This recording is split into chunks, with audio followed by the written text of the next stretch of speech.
Kia ora. My name is Tim Werner Morrison, and I play the character Jango Fett in Star Wars Attack of the Clones, Episode 2. And you're listening to This Week in Geek. Who disrupts my coronation? Everyone has been destroyed because of this freak! I won't allow it! These babies just saved this lame fest party!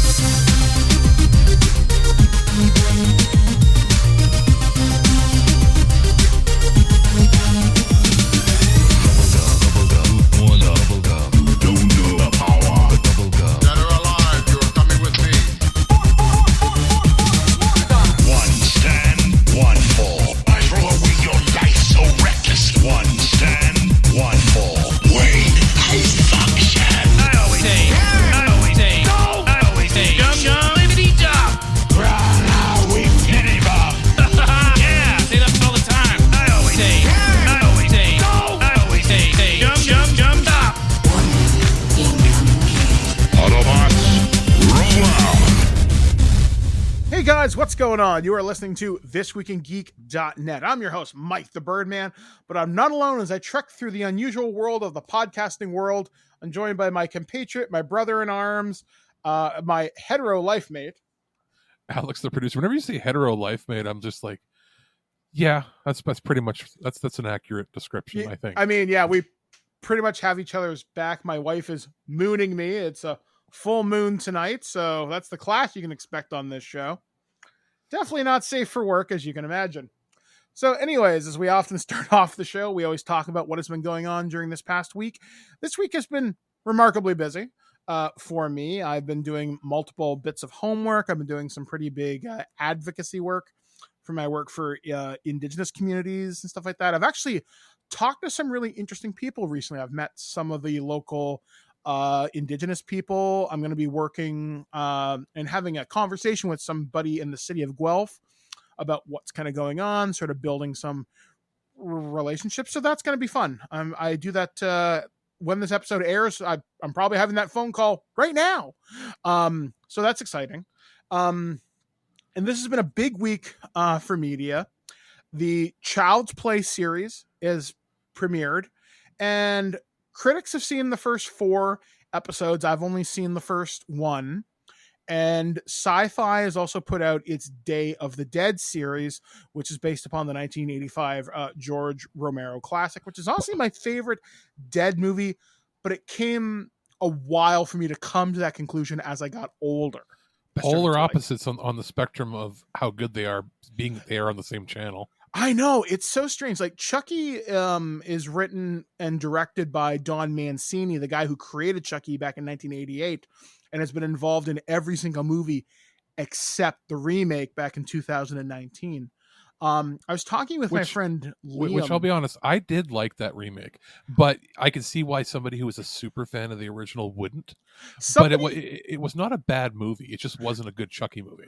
Yeah, actually, you kind of hit on the point I'm just about to make. Liam, my next door neighbor and also brother in arms, had mentioned to me he watched the Red Letter Media review on it, and they described it.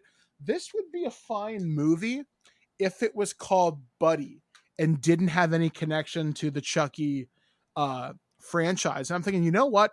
That's not bad, because that movie's biggest problem is it's going to be compared to the movies that have come previous to it. So if it was called Buddy, it would have been fine. I also saw the Day of the Dead. Oh boy. Where does one start with this utter disgrace to the Romero estate? Which is funny. I haven't seen it, but I saw the trailer for it.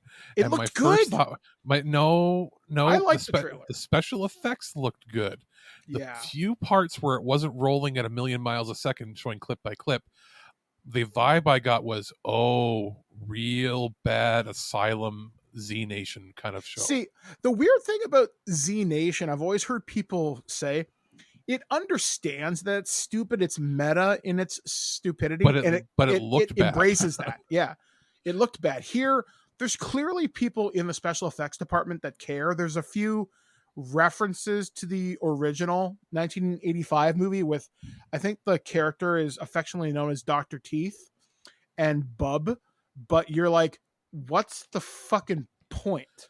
So it's from bad. what I can tell, the acting is on par with like Return Disney of the Living Channel. Dead 5 and 6. Yeah, like this is actually, it turns out one of the writers for this gave us Randy Cunningham, 9th Grade Ninja, along with multiple things of Wizards of Waverly Place. It's like Super Baby Geniuses bullshit. It's bad. However, I'm going to stick with it because, hey, you know what? Maybe it's a weak pilot. Maybe it gets better. No, plus Gary Chalk's in it, so Optimus Primal does give it a little bit of a pass. It wouldn't get better because they wouldn't release a pilot that they had confidence. They didn't have confidence in. If the rest of the show was good, they'd reshoot the pilot. See, that's what I don't get. Like, how could a show get passed with this weak a pilot? That's because what I don't get. Are desperate for well, you programming. saw this is on Sci-Fi, right? And yeah, but the Chucky one is Sci-Fi and USA Network because the budget was higher and because both channels are in desperate need of hit programming, so they're willing to do the synergistic thing by releasing them at the same time on both channels. Yeah, now but did you notice they didn't do that with Day of the Dead, which they could have easily done if they had faith in it. Instead, it's put on the Friday night death slot. Yeah, which has on the Sci-Fi channel, Friday night has been the death slot since the heyday of the Stargate stuff ended, where they used to have that programming block that was 2 Stargate shows and Battlestar Galactica, and that was like that for 2 or 3 years, and it was like, and Fridays, even when they did it with Warehouse 13 and Eureka, Friday night was must-see TV on Sci-Fi, and then it became the death slot. Yeah, and it's telling that Chucky airs in prime time on a much better day, and that this, because you'd think they would have put them back to back to have a 2-hour power pack. Nope, they threw it in the death slot. Yeah, the only thing that could have been worse is if they threw it on a Saturday night. Yeah, like it's terrible, like it's bad. I mean, and Chucky at least has distribution in Canada. It's going to be airing on the Showcase network starting, I think, this week actually. So be sure to check it out, support it, because I really want a season 2 of this. And it's all filmed in Toronto, like Etobicoke and all that. Like it's old in East York. It's old Toronto. You can tell. Well, the TDC isn't it? They didn't do anything to block it. It's supposed to be America, but they were were Hackensack, New Jersey or something. But what they didn't do is they didn't replace like the post office boxes with the American blue ones. It's still the red ones. But the biggest telltale sign, more than even the street names, if you know them, is the GO train and the CIBC building. Yep, the GO train driving by in the CIBC. Which again, CIBC you could maybe get around that, but it's the GO train. Like the only thing that could have been more is if they saw like a TDC streetcar. Yeah, I was like, huh? But yeah, I mean, honestly, folks, it's really good. Watch the first episode; it's really great. So please continue to support this series. Other than that, I've been working on a lot of review stuff this week. Hasbro Canada has sent over a plethora, a literal matrix of leadership of material. So I've got multiple Transformers. I also have something really cool, and this is something kind of fun, and it's from Nerf. And you're thinking, well, it's a Nerf gun, who gives a shit? But this is from their Dragon Power line, which is Dungeons and Dragons branded, and it's funny. It's called Skyblaze. Skyblaze, as you may know, is my co-host from the Nerd to the Third Power B-Sides, which we're actually recording something this week on horror role-playing games. So sort of our experiences with Call of Cthulhu, World of Darkness, and whatnot. And when I posted this on my Facebook, they were like, oh, that's amazing. And I'm like, I know, isn't that kind of weird? I mean, the only way it could have been better is if it was the Skyblaze and it was like Sega branded. Yeah, like that's awesome. that would have been up their alley even more. So that review is coming soon, and I'm actually going to donate this this Nerf bow and arrow to a local family that I know. It's a friend of Shannon, who is my roommate / sister, and the plans are the father is going to chase his daughters around the house yelling "have at you" and shooting them. So that's going to be an incredible what this shows, Michael, is how much you've matured in the last 10-15 years. The Michael of 2007's This Week in Geek would have done something like dip the tips of the Nerf arrows and honey and gone around downtown and shot people out of the side of their car just to see if it would stick on people. Yeah. What are you doing? Robbing from the rich. Yeah. Yes, you would have gone beep beep. I'm Robin Hood, motherfucker, and then shot them and see if you could stick it to the people. You would have. I would have done something dumb or in my college dorm rooms or something. 15 years ago, Michael is much more of a dick. Exactly. So, and now you're like, I'm giving it to charity, and it's like, oh, he's a grown up now. He's all grown up. Exactly. So I've got that to talk about.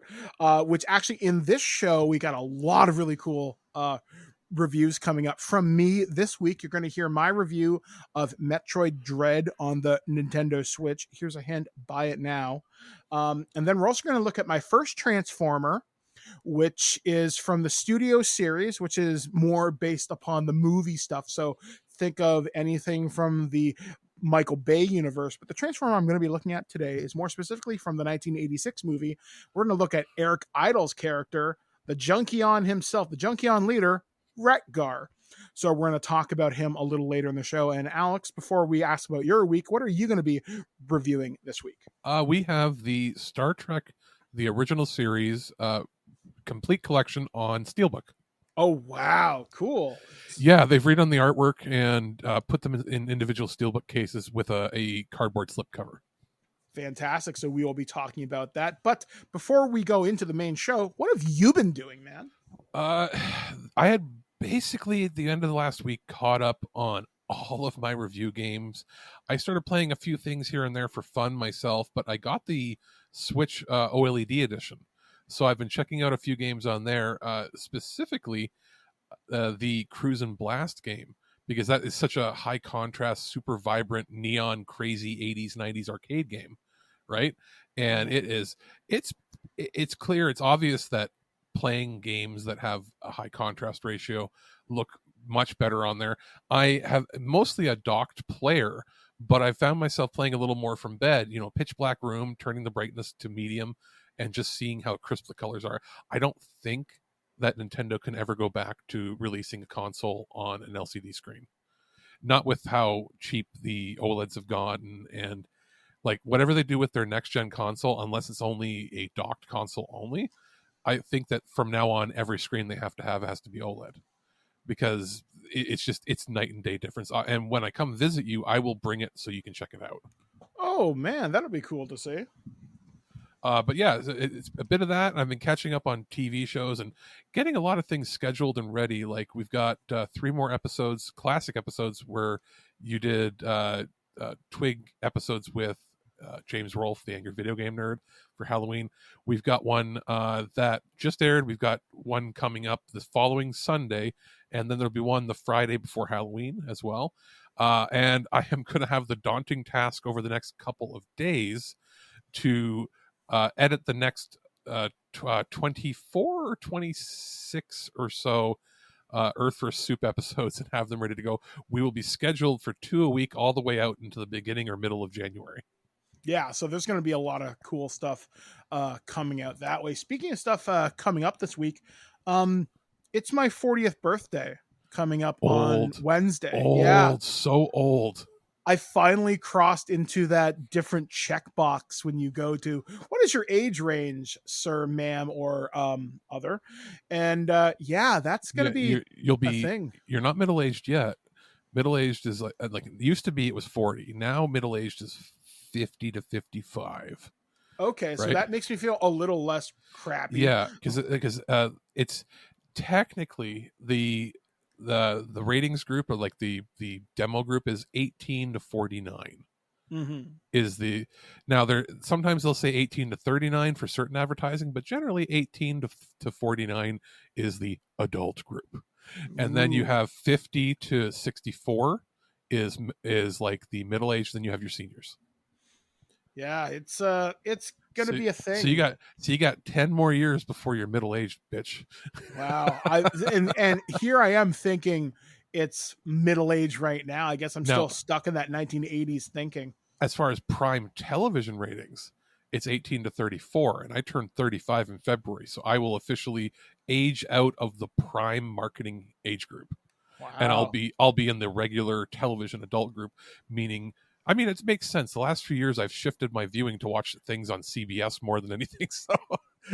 So I guess all the detective shows, I must be turning into an old man, because their demos are like I watch Blue Bloods every single week on Fridays, because, you know, I'm not going out on a date or going out anywhere like young people do.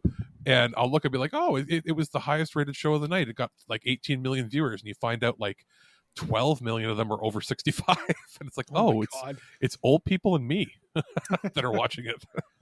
So yeah, that's going to be exciting. And then one final note, just want to let you guys know. So as many of you know, me and my wife are going to be doing bariatric surgery, and my wife just got her notification, barring any complications or OR staff shortages. She will be going in for her surgery on November 11th, Remembrance Day. What that means for the show, that week I will not be on the show, which is fine.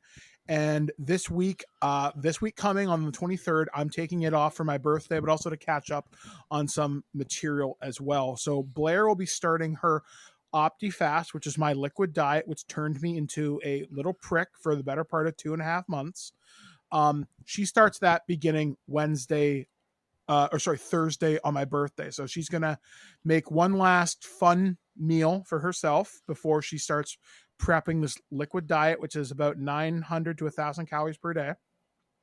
So that can shrink her liver. So when they go in there with the tools, they can fix her up.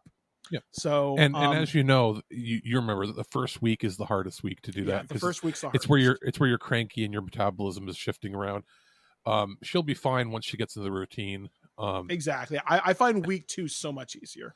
Well, and as far as she's doing roughly 3 weeks or so of it, and when she has her surgery, like when I had mine, she's probably having the full bypass, but it could be, there's different steps they could do, but regardless, she's not going to be able to lift anything for over 10 pounds for the first month, I believe, until she sees the follow up with the surgeon. And she's going to be, for the first week after she's home, she's going to be very tired and mostly sleeping. So it's going to be a bit of an adjustment at first. And I mean, I know that you guys had discussed, like, and you guys were wondering, you know, are they going to do both at the same time? It's smart to do it one person at a time, because that gives the other person time to recover before. Because if you're in a household where 2 people get the surgery at the same time, who's there to help you if you need extra help? So this is a smart move. I think she's going to do quite well. And then, you know, Miss Birdman will be, you know, back on her feet and back to normal probably by the end of November, completely like as if nothing. Well, not as if nothing happened, but her diet will have changed. She'll have. She won't be having solid food for 3 months. So yeah, like she's going to be on a liquid soup diet for the first month. After it'll be like clear liquids, and then it'll be semi or not clear liquids, which is soups, and then she'll have regular meat circa the 6 to 8 week mark. Yep. So it'll be good for her, and it's going to help us live longer, so we can keep, you know, being together, but also providing entertainment for you people. What it changes is it changes middle age from 40 to like 60. Yeah. It adds at least 20 years to your life. Yeah. So looking forward to that. All right. So like I said, we got a lot of cool stuff to talk about on the show. So one of the first reviews we are going to dive into today, we're going to take our spaceship and accept a bounty from the Galactic Federation, and we're going to go to planet ZDR. This is Metroid Dread on the Nintendo Switch. When we come back, news and so much more right here on ThisWeekInGeek.net. We'll soon be entering ZDR's atmosphere. The bounty for this mission does not seem appropriate. The risk clearly outweighs the reward. Treat our lost assets with care. Lady. Entering the atmosphere in T-10. 9, 8, 7, 6, 5, 4, 3, 2, 1.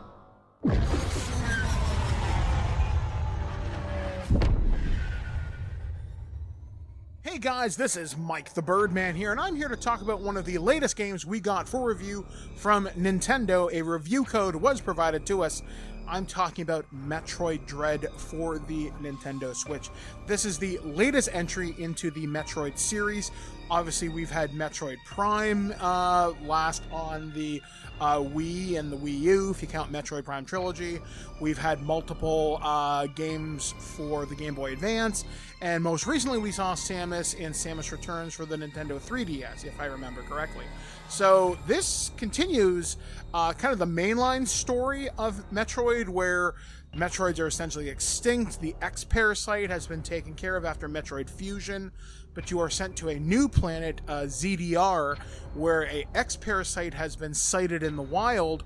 They should have been extinct by now, and obviously shenanigans ensue because the Galactic Federation, what a dumb name, has sent in these robots named Emmys to go investigate what these things are, if it's real, and if the Galactic Federation should be doing anything about it. Like I said, bad things happen. The Emmys get reprogrammed, and they are hunting you. You cannot kill these things unless you get a very specific weapon in a very specific point in the level. Otherwise, they are invincible, and that's the point. They're meant to stalk you like the SAX, and you get more of a sense of, well, dread, if I had to say that, because it's a constant game of running around and cat and mouse. Can you dodge them? You can counter their attacks if they do catch you, though I have played for over 8 hours. I think I've only successfully countered them like 5 times. I can't get the timing right for whatever reason, but still. So the main name of the game, because this is a Metroid game, it's a lot of exploration, and there are no real points where you can get stuck. There are points where you may have to read a guide to see how to proceed, but the game rewards you for constantly exploring, for constantly shooting, for thinking outside the box. There was one point where I was convinced I was soft-locked into an area, and I was like, oh my god, did I miss something? Do I not have the right power-up? And lo and behold, a few moments later, I was given it. It's not as linear as Metroid Fusion, if I remember correctly, where that game said, hey, you're in Sector 5, here's the level layout, here's what you gotta do. Here, you do a lot of back and forth, there's a lot of backtracking, but it never feels tedious. You're always opening up new areas, and that's what I like about this. Exploration feels genuinely rewarding. You never feel super powerful, because even ordinary enemies can kick your ass if you're not careful. Boss fights are fairly fun. Once you figure out the pattern, you're okay and pretty much good to go from there. I will say, though, there are some frustrating moments, and to the points where I kind of did get stuck. But that's not to say that this is a bad game, because I've known multiple people who have beaten this, and this is a wonderful experience. Like, Metroid Dread captures kind of what I wanted in a more modern Metroid that was 2D. This is exactly what I wanted, and from what I hear, this game has already sold millions of copies, and even the special edition for this is kind of cool. Now, one of the things I did separate from this review is I got the Metroid Dread Amiibo 2-pack, which I understand comes in stock on Amazon.ca inconsistently since the game has come out, but you can still find it if you're willing to look. And what the Amiibo do in this game, if you have the Samus Amiibo, it will replenish 100% of your energy, providing you're not taking damage. So you can do that once per day, save that for boss fights. That's a really good idea. That's a good get out of jail free card.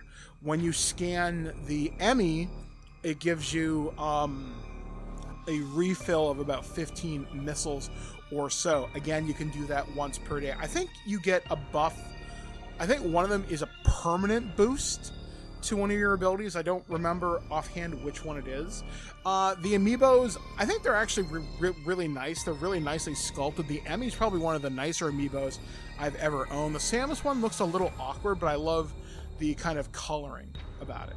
But overall, Metroid Dread, it's one of the best Switch games I've ever played. Definitely the best Metroid game I've played since Fusion.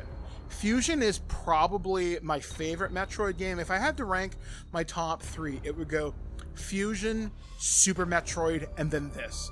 This is definitely top tier Metroid.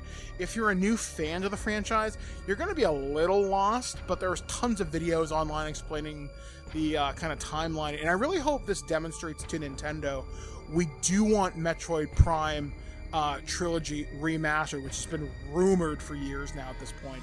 And I'm hoping via the Nintendo Online service, as I did just announce, the expansion pass, we'll get Game Boy Advance games down the line. And I would love for people to be able to revisit Fusion and Metroid Zero Mission, which are kind of updates, but also continue the storyline started out in those earlier games.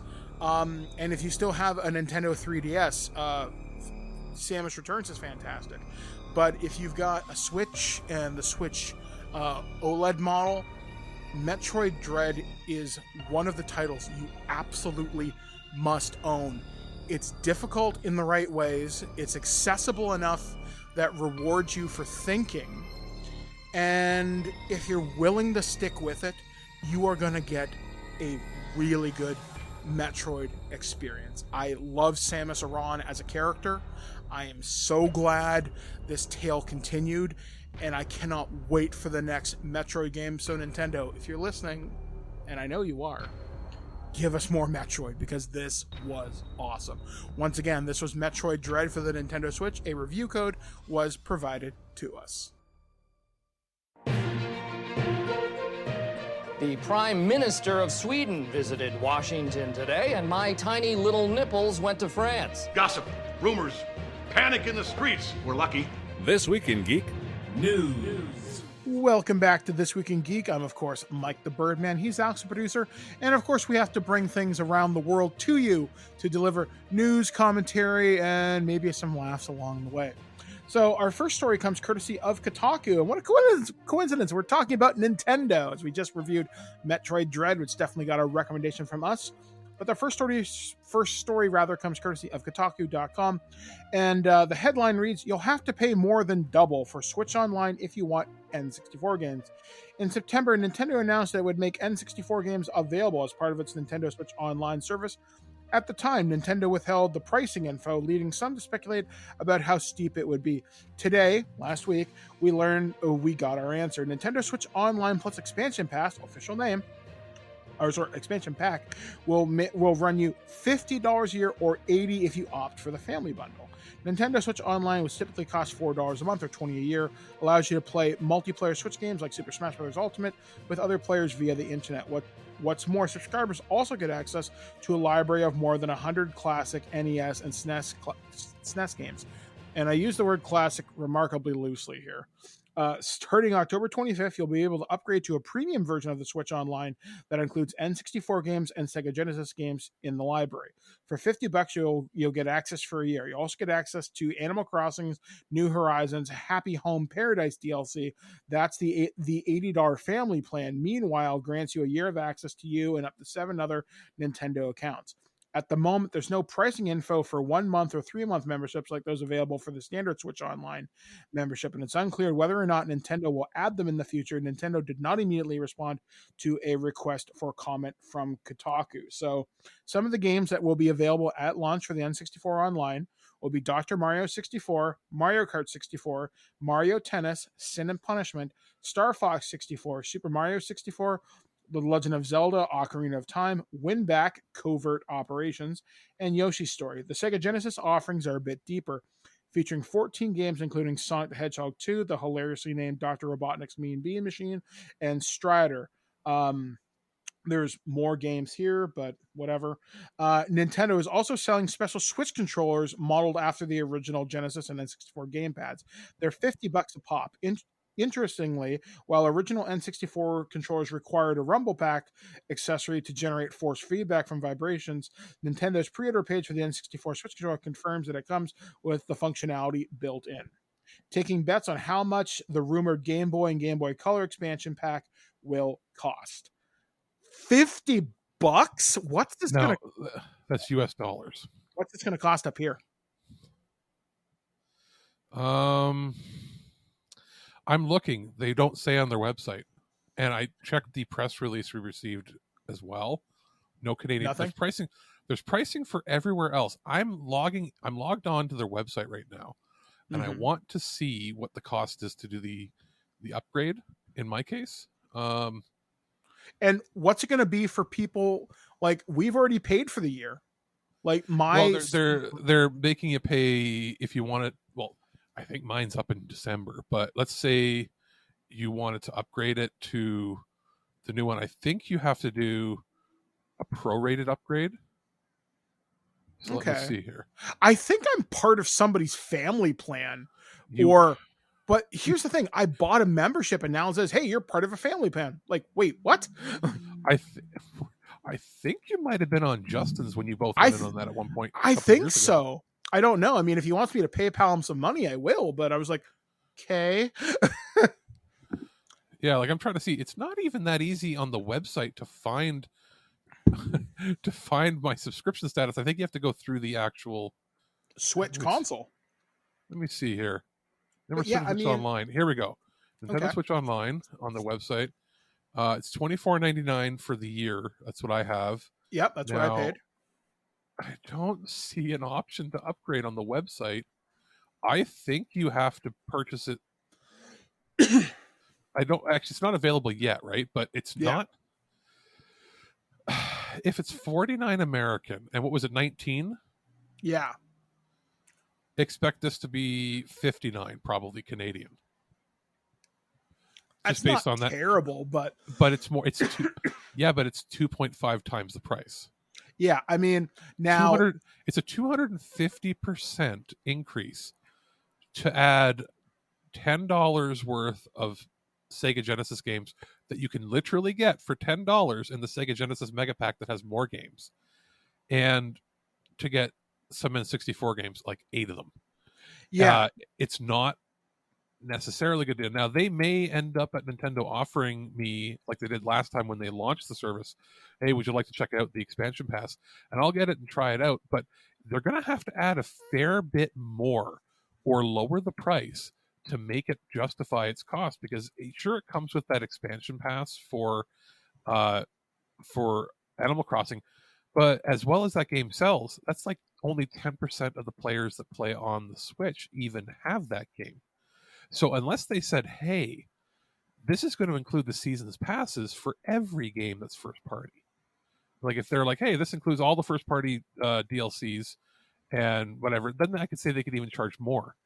But as it stands, it kind of sounds like adding the Animal Crossing DLC was a last minute thing because somebody in the North American division went, guys, Japan, you can't charge 2.5 times the price to only add about 10% new content. Like, I would be okay with the price going up this much if certain conditions were met. And here are my requirements. I want more robust offerings from every console available. And I'm looking at, where's my Final Fantasy 3? I know you can get that on the SNES Classic. Where's my Chrono Trigger?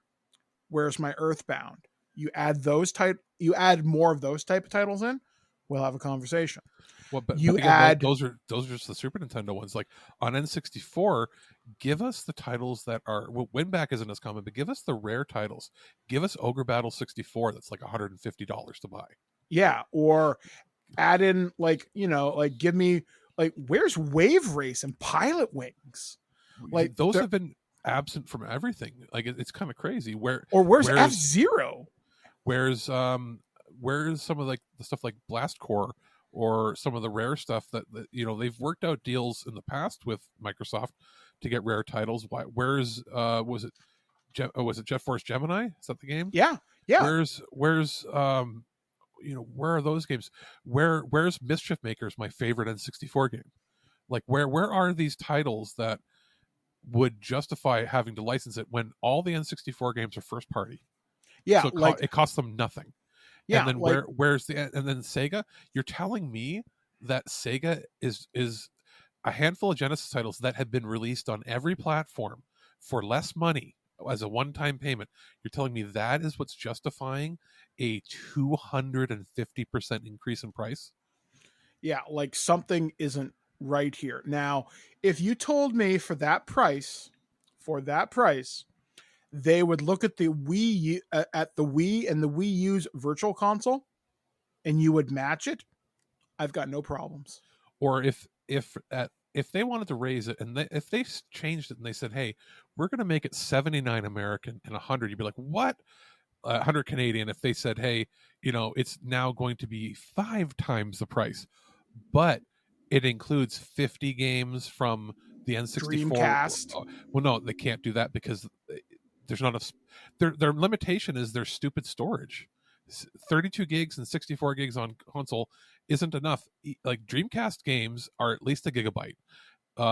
And GameCube games are 1.8 to 4. That's full-size games. They're going to milk that by releasing them as individual games and charging full price, or maybe $40 a game. Not to mention, you don't have storage. They would have to expect you to buy 128 gig storage or more just to do that. But all the cartridge-based games, like if they said, hey, here's 50 N64, or here's 64 N64 games, not 8. Here's 64 right off the bat, and here are 50 games from the Game Boy, Game Boy Color, and Game Boy Advance first party. And they said, hey, we're going to charge $80 or $100. People would do it. The problem is they're going to probably release those every 6 months, maybe in 6 months or a year. They'll say, oh, by the way, in 6 months, here's 5 more titles for the N64 and a few for Genesis. And then next year, this time, they're going to be like, hey, here's GameCube. Are they going to increase the price again? Mm-hmm. Or should they have just waited a full year till they had all the games worked out and then release it all at once at this price? I think there's going to be a significant amount of pushback, even if it's great. And if we do get if they send us, hey, a code to review the service, we'll be honest about it. But at the same time, it seems kind of bare bones. The fact that this isn't giving us party chat or a more robust system, like everything is still peer-to-peer. There, like if you want to talk chat on the Switch, you have to use a third-party app on your phone.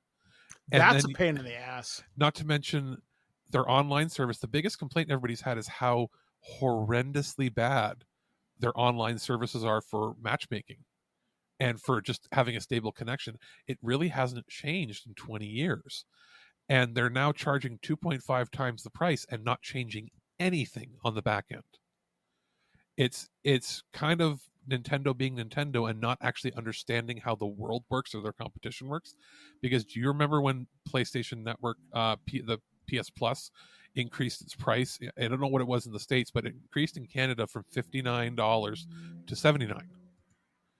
And that was about 4 or 5 years ago, I think. Yeah. And when they did that, what they launched with it was, hey, we've increased the speed of the servers on the PS4 platform. But the big thing they did was add system level party chat on the PlayStation 4 platform. So they did a major infrastructure improvement and raised it by $20, and then increased it from getting 2 free games a month to 3. Or look at what they've done with Gold and Game Pass. Gold tried to double its price, and it was so mad. That was a 200% increase, and people were so mad they had to switch their position on it the next day. And even then, they have Game Pass with all the benefits of that, where it includes everything. And yeah, that costs more money. Obviously, you're a significant amount more. But what you get is basically Netflix of gaming. But if you just count Gold, because it's that's the better level of comparing, PS Plus and this, they're sitting at that $70, $80 a year for what, 5 times the content that Nintendo's offering and significantly more stable infrastructure. I was pretty disappointed when they didn't announce any improvement to their back-end networking and voice infrastructure. I feel that almost nobody would complain is if you went up that tier. The problem is you can't have people on 2 different tiers. You can't have people that don't have voice chat and people that do. What they should have done is said, hey, there's not a 2-tier system, not expansion pass. They should have said, hey, we're switching the service. It is no longer $19.99. It's now $50, but it includes voice chat and it includes better servers and lobbies. If they had done all that plus this extra content, I think you'd have almost 0 complaints. Yeah, totally. Ultimately it's just not worth it at the current time. And if we do try it out, we will give it a fair shake, but it's the optics going into it are pretty bad. If you look at the reveal trailer for it, it is now being disliked in a 2-to-1 ratio. That's never happened for Nintendo ever before. Yeah, considering how successful their Smash things are and Animal Crossing things, like this is not a good portent of things to come. Considering that Nintendo fans sometimes are blind to other markets, and they tend to, more so than fans of other companies and franchises, they tend to justify things and do mental Olympics to make things work. Yeah. They are not even able to really defend it, except for like some extreme cases. It's actually a 3-to-1 ratio now. Yeah. In a couple of days, they have 15,000 likes to 48,000 dislikes. Yeah, that's the most disliked video Nintendo has ever put out. Yeah, it's going to be something we're going to be following up on for sure. So stay tuned for continuing coverage. All right, so moving on to our next story, once again coming courtesy of Kotaku.com, but this one's been a long time coming if you are in the tabletop industry. The people who make Pathfinder are forming tabletop RPG's first big union. So over 30 employees of Pathfinder and Starfinder publisher Paizo Inc. today announced the formation of the United Paizo Workers Union with support from the Communication Workers of America, the largest media labor union in the United States. United Paizo Workers is the first union of its kind in the tabletop role-playing industry. Unions have helped build a stronger working class in America, and I'm so proud to stand with United Paizo Workers, said Paizo editor Shay Snow via a press release. I believe that when we all work together, we're better for it. Unionization allows workers to have a seat at the table and ensures that our voices and concerns are being heard and addressed so that all of Paizo can move forward for a positive future. Based in Redmond, Washington, Paizo is one of the world's largest publishers of tabletop role-playing games, often considered a direct competitor to Dungeons & Dragons publisher Wizards of the Coast. They're basically they're the second biggest one, and they're by far the biggest that isn't owned by like a large toy company. Yeah. Like they're the biggest as far as where like their only business is this. Interestingly enough, you just before you finish that, you might think that 30 people is not a lot for a union, but the fact that they're going to be considered a branch of a much larger union, it would mean that if they vote to strike, they would send that action in, and everybody else, it could be thousands of people in another part of the union for a different division, go on strike as well. Mm-hmm. So that's where the power lies in disrupting large amounts of commerce. Mm-hmm. So, in fact, the company was founded to publish long-running official D&D magazines Dungeon and Dragon for Wizards of the Coast declined to renew the license back in 2007. Paizo subsequently began work on its own role-playing game Pathfinder, publishing the pen and paper adventure's first book in 2009. Paizo runs some of the most successful living campaigns in tabletop gaming history, with regular players in more than 36 countries, the United Paizo Workers press release goes on to explain. However, despite the success, Paizo workers are being underpaid for their labor, required to live in one of the most expensive cities in the United States, and subjected to untenable crunch conditions on a regular basis. The workers who have signed their names to United Paizo Workers Union announcement range from game designers to editors to software developers and engineers. Paizo was heavily criticized earlier this year for the firing of Sarah Marie, a 12-year veteran of the company who handled customer service and community management. Diego Valdez, who worked under Marie, resigned shortly after, blaming the company for its quote-unquote cowardly nature of Marie's firing and its lack of managerial competence and integrity on his way out the door. This all came to a head when former employee Jessica Price published a lengthy Twitter thread accusing Paizo executives of, among other things, sexual harassment, fighting against diversity efforts within the company, and the firing of Marie for pushing back against the toxic work environment these actions fostered. Paizo president Jeff Alvarez initially sidestepped these claims before promising vague improvements in a follow-up statement. These events, as well as internal conversations among Paizo workers, have uncovered a pattern of inconsistent hiring practices, pay inequity across the company, allegations of verbal abuse from executives and management, and allegations of harassments being ignored or covered up by those at the top. The Paizo union announcement continues. These findings have further galvanized the need for clearer policies, stronger employee protections to ensure that Paizo staff can feel secure in their employment. United Paizo is calling on the rest of the tabletop role-playing community for its support in its efforts and urges Paizo management to voluntarily recognize the union ahead of negotiations. Then the final part of this is, changes have been promised internally and externally by the executive team, the press release concludes. However, the only way to ensure that all workers' voices are heard is collective action. In this spirit, the workers of Paizo have united to push for real changes at the company. This has been a long time coming. I remember seeing the Twitter thread that this person posted earlier this year, and there's some pretty heinous shit in there. And I can say, without naming specific names, that when we were dealing with them for review copies back about 3 years ago, and you had done it even before that, when I had said who I had gotten in contact with, you were surprised, first of all, that they were willing to play ball, because you said that they just sort of randomly went silent for no reason. And somebody I was dealing with was very high up in the company. They sent over review copies of some things. We reviewed them, sent them back. They said thanks, and then we went to request and review anything else.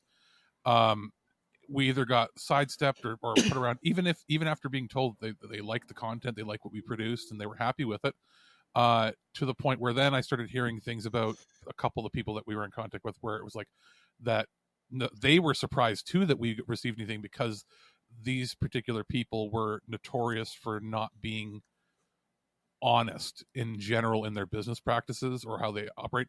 And the reason we might have even received something was simply because they felt like it that day. Like they didn't have a proper business practice of how they handled a lot of things. Like it's very, for a company the size that it is, it's very old boys club, like 4 or 5 people working there that have been there forever, that are from the industry, that expanded beyond what they're capable of handling.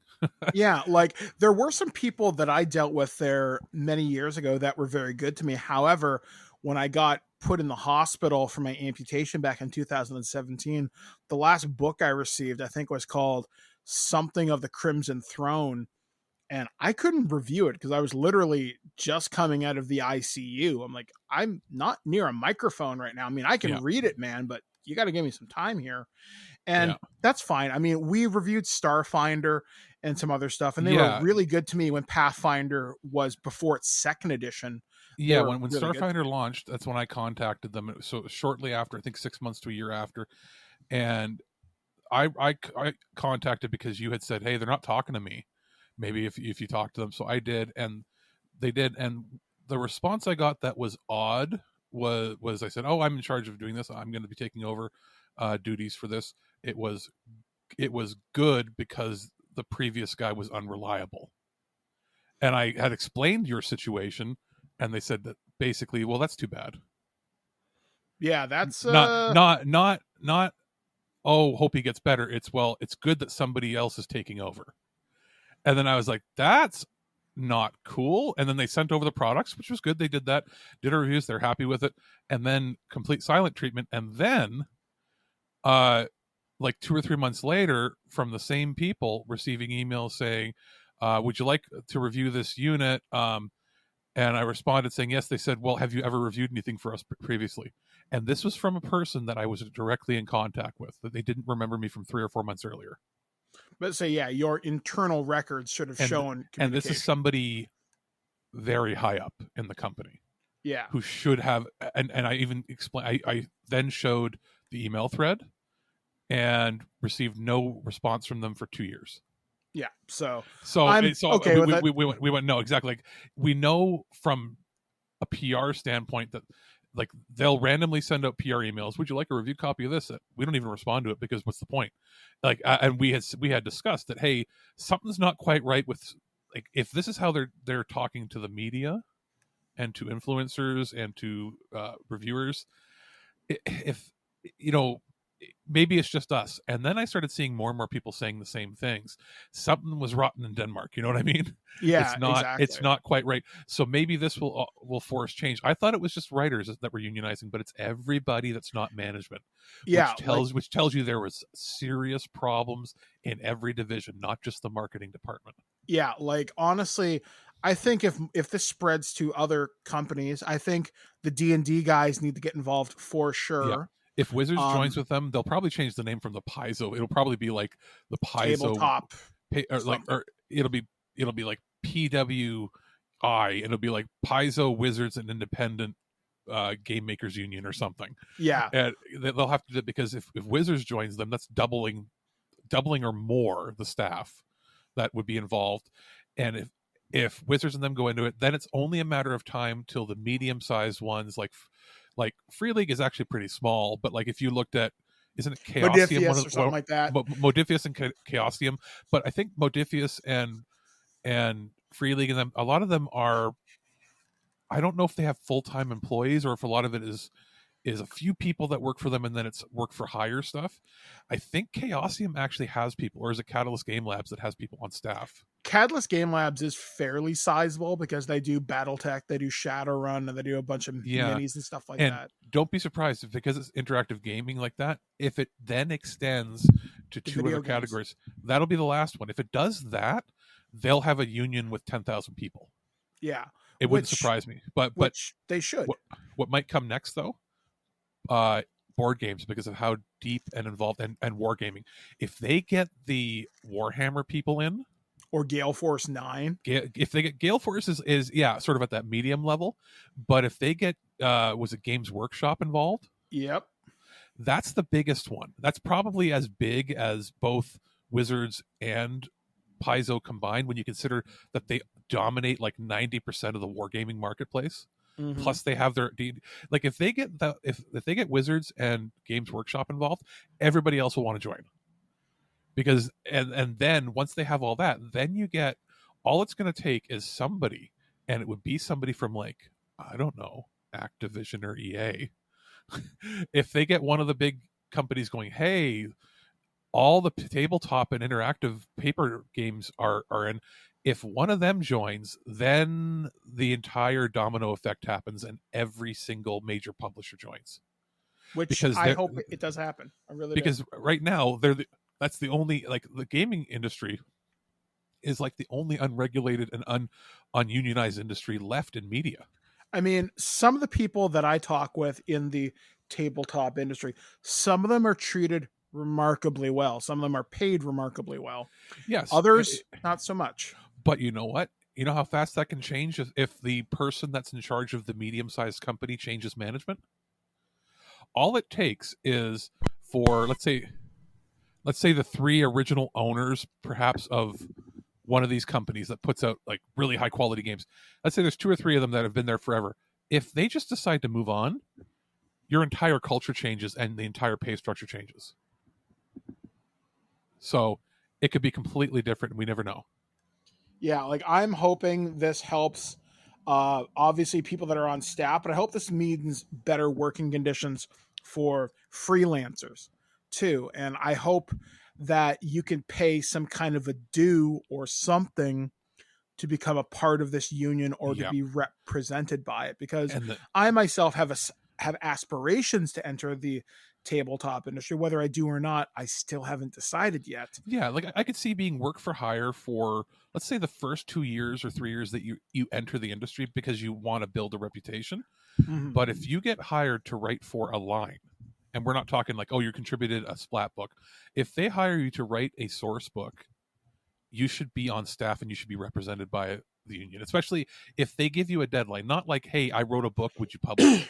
We're talking, we're hiring you to to write a book, and we need it out in 6 months. Yeah, like then basically hi, we need you to write, I don't know, Wayland Yutani operations for Free League. Yeah. Okay, cool. You are now work for hire, but you are protected under these things. Because they're not represented the way traditional novelist writers are, where they would sign a contract where they got a book deal. You don't go to Paizo and they go, here, you have a 3-book deal. That's not how they work. They were hiring staff as either full-time, part-time, or work for hire, just to sort of get around that old publishing method of, here, we're gonna forward you $50,000 to write your 3 books. They don't do that. Like, it's not how the industry works. The closest would, and if you work for Wizards, you're under that was it Hasbro that owns them? Yes. You're under a Hasbro salary. you are a full-time employee. So they're probably, the reason they haven't unionized is they've probably more traditional corporate structure. Paizo sounded like the Wild West. Paizo sounded like a modern company trying to operate like White Wolf did in the 80s. Yeah, because White Wolf in the 80s and 90s and into the 2000s, there's actually a documentary on it called World of Darkness. I think it's on Amazon Prime, that goes into some of this. Plus, we've interviewed a few people from that industry as well. From listening to Satiros talk about it and some of the stuff we heard behind this, like when the camera and the audio wasn't rolling, you're like, whoa, it was basically like Wolf of Wall Street behind the scenes. Yeah, basically, yeah. It was a very interesting time to be a White Wolf of Wall Street. That should have been the title. But yeah, so you can see this now. The only other thing that I think people should be keeping an eye on is I wonder about comic book artists and comic book writers, because they've been traditionally very underfunded and overworked compared to the money that their books, especially when they get adapted to movies. Like, think about this: you get hired to write a series of books for Marvel, and you get paid your whatever rate, and you've got that in your contract, and then your book gets adapted as into a movie, and you see nothing from it. I think it may work differently now for certain things, but I don't know. Because I know with the old estates and with the kind of copyright laws when it comes to Spider-Man, some of the Avengers and whatnot, there's after the author's death, you can reclaim the rights, or it's something weird like that. Yeah, it's going to be an interesting time in terms of media for the next, honestly, couple of years to see how the unions all kind of shake out. I know in Hollywood right now, we didn't talk about this, so we didn't have a show last week, but Netflix workers are going on strike, and other streamable services are going on strike just at the last second they went off. They didn't. There was that big strike set for the theater workers and yada, yada, yada. And that encompassed, I think, 30,000 employees in that work out of California. And it's because their contracts and everything work out of California, but the shows are produced all over America and Canada. At the 11th hour yesterday, they signed a deal to get, I think it was 3% pay increase retroactive for a year or two, as well as guaranteed 10 hours between shifts, because previously they were going home working for getting 4 hours of sleep and then having to drive back to the set to set up. Yeah. So I had friends of mine who worked on Hawkeye, and I can only imagine how exhausted they must have been, especially given their position on set. They were doing 18-hour work days and then getting 4 hours off and then coming back. Plus, also some of the compensation was dumb. And not to mention, they're doing all this. This was sort of the standard they were doing for the last 20 years. But on top of that, they are now forced by law and mandates to do the PPE thing, like the COVID restrictions, adding more work to their already crazy schedule without increasing the time to do it. So what they were doing is they're like, well, we're doing a 5-week shoot. It's like, yeah, but setting this up takes twice as long. And they're like, too bad. So now they're not only getting longer breaks between, they're also getting sometimes they weren't given lunch breaks depending on what their contract said. They're supposed to just eat between shots, and it's like, what? Yeah, you're holding a lighting rig and you're not allowed to eat. One of the horror stories that I heard is they were only being like, it didn't matter whether you're working on the Mandalorian or Squid Games or whatever, you were paid. If you did a streamable show, you were considered payable as the same level as College Humor or Funny or Die. And I'm thinking that is bullshit, because you have to take the same training I took, same experience. You still have to fight through the Hollywood system to even get hired. Yep. Netflix, and you get this. Netflix, it was dependent on show by show, but it depended on the producers, especially. From what I hear, Amazon was a lot better, and even though they don't treat their factory workers and their warehouse workers very well. Obviously, we've heard all the horror stories, but from what we hear, they were throwing the money around like crazy when it came to the actual media side, on the Prime Video side of things. So who knows? It's going to be a case by case basis, but yeah, it was kind of. So what this means is they're going to be forced, and the budgets are going to increase a little bit for things, simply because they were getting so greedy that they thought they could still get, a 5-week shoot done when they had to do more work than ever. So what they're going to do now is, instead of a 5-week shoot, whatever was 5 weeks is now automatically going to be 6 weeks. So it's going to take an extra week or two for every one of your shows to get done. So if you had a 5-day shooting cycle for an episode, it's now 6 days. And it's like, oh, it's going to cost us so much more. Yeah, you know what? It'll cost you a lot more if everybody walks and you don't get your show made. So that's what it's going to be like. We need these unions for the reason of this, basically to stop the greed. But at the same time, it is going to make things take longer to get done. I'd rather have a show take a month or two longer than have basically people be worked into the ground. And same with these books and these RPGs. Like, you know what? If it takes 3 extra months to get your book out, is anybody need to have it right friggin' now? I mean, yeah. I mean, and even when it comes to books and everything, you can always do digital. I do digital for 95% of everything I do. Well, and we've seen that. The Stargate one, the final rules are out, and the printing is taking longer because it's all printed in China. I fully expect them to start changing that. They're like, oh, it's because it's cheaper to print in China and ship. All these companies lose money when they have to wait 6 months to a year to get their books out. Yeah, and because the cost of shipping is now quadruple what it used to be. Not to mention, and quadruple, and then you have to hold it in a warehouse till it all comes in and distribute it. It might actually become cheaper to open up print houses in the States again, in Canada. One of the things that I saw, and a lot of things people don't realize, is you look at the shipping problems that are happening now, the logistical issues. I was watching a show and they were talking about this. Ports all across the United States and Canada, they've got people sitting out in the water waiting to be offloaded. That material has to go from shipping to a container to a warehouse to customs and then out on a plane or a train or a truck or whatever. And because not everybody shares information, this really surprised me. Not everybody at port has the same information or even the same software to tell you what's on that ship and the forecast. Okay, ship from South Africa's coming in today. We have a ship coming in from Malaysia. We got a couple hours window. We got to get this done by this time to make sure things flow. They don't share that information because they're worried about information privacy, which is a valid concern. But I'm sorry, no one's going to steal your Pokemon toys. It's stupid. And cooperation and honestly, industry standard software would go so much farther along. But yeah, like ultimately it boils down to people need to be treated better. People need to be properly compensated for what they're doing, and they need protection. And I think they're going to find that it is good. Like, people, they're raising the price of the books because the cost obviously right now has been the shipping and holding of it. Mm-hmm. I think if you shorten the lead time on printing and warehousing, if you can get to the point where you are printing in a North American print house and shipping within a week or two to whatever stores are necessary, or you can make a run, like instead of going, oh my God, we sold out, we now have to wait 7 weeks or even in some cases 6 months to get our second printing of 10,000 copies from China to show up.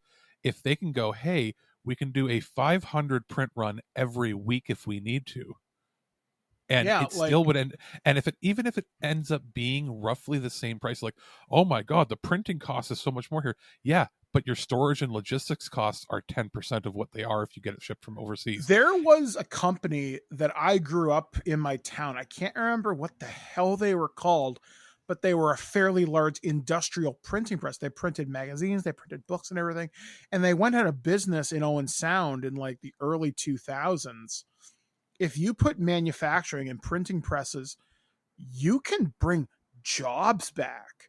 That's community grants. That's government grants to build jobs rather than save a few bucks going overseas. And I know both governments, both Canada and the US, are like, buy Canadian, buy American, make both of our countries' economies recover from COVID.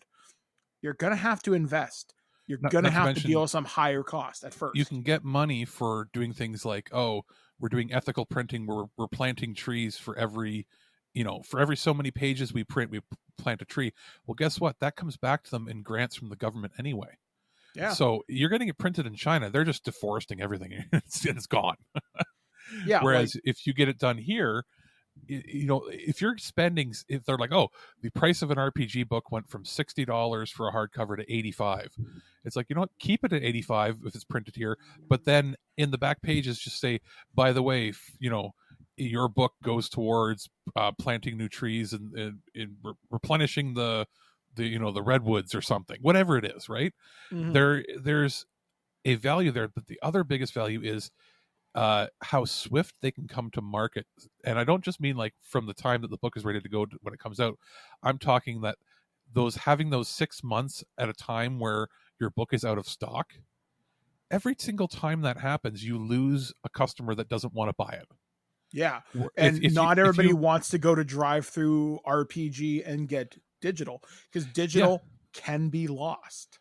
Well, yeah, what people want is they want to go to Amazon, as much as you may not like it, and local shops are closing.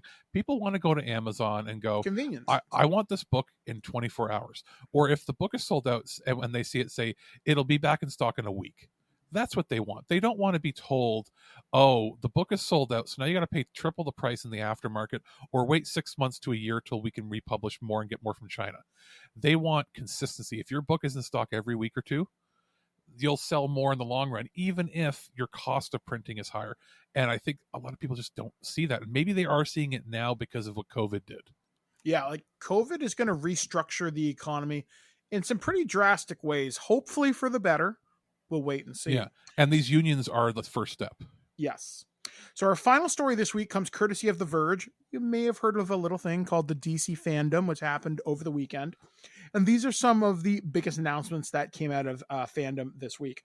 So DC Comics and Warner Brothers held their second annual fandom on Saturday, revealing new trailers for movies and shows coming up, including The Batman, The Flash, and Black Adam. We also got to look at the story trailer for Suicide Squad Killed the Justice League, and they drop some of these things. So I'm just gonna there were also some comics in there that are kind of cool, some initiatives, nothing that's on our radar directly, but I'm sure that JT's on top of, so you can talk like about it. I'm sure some of this is going to come up during a Twig Sunday Funnies really soon.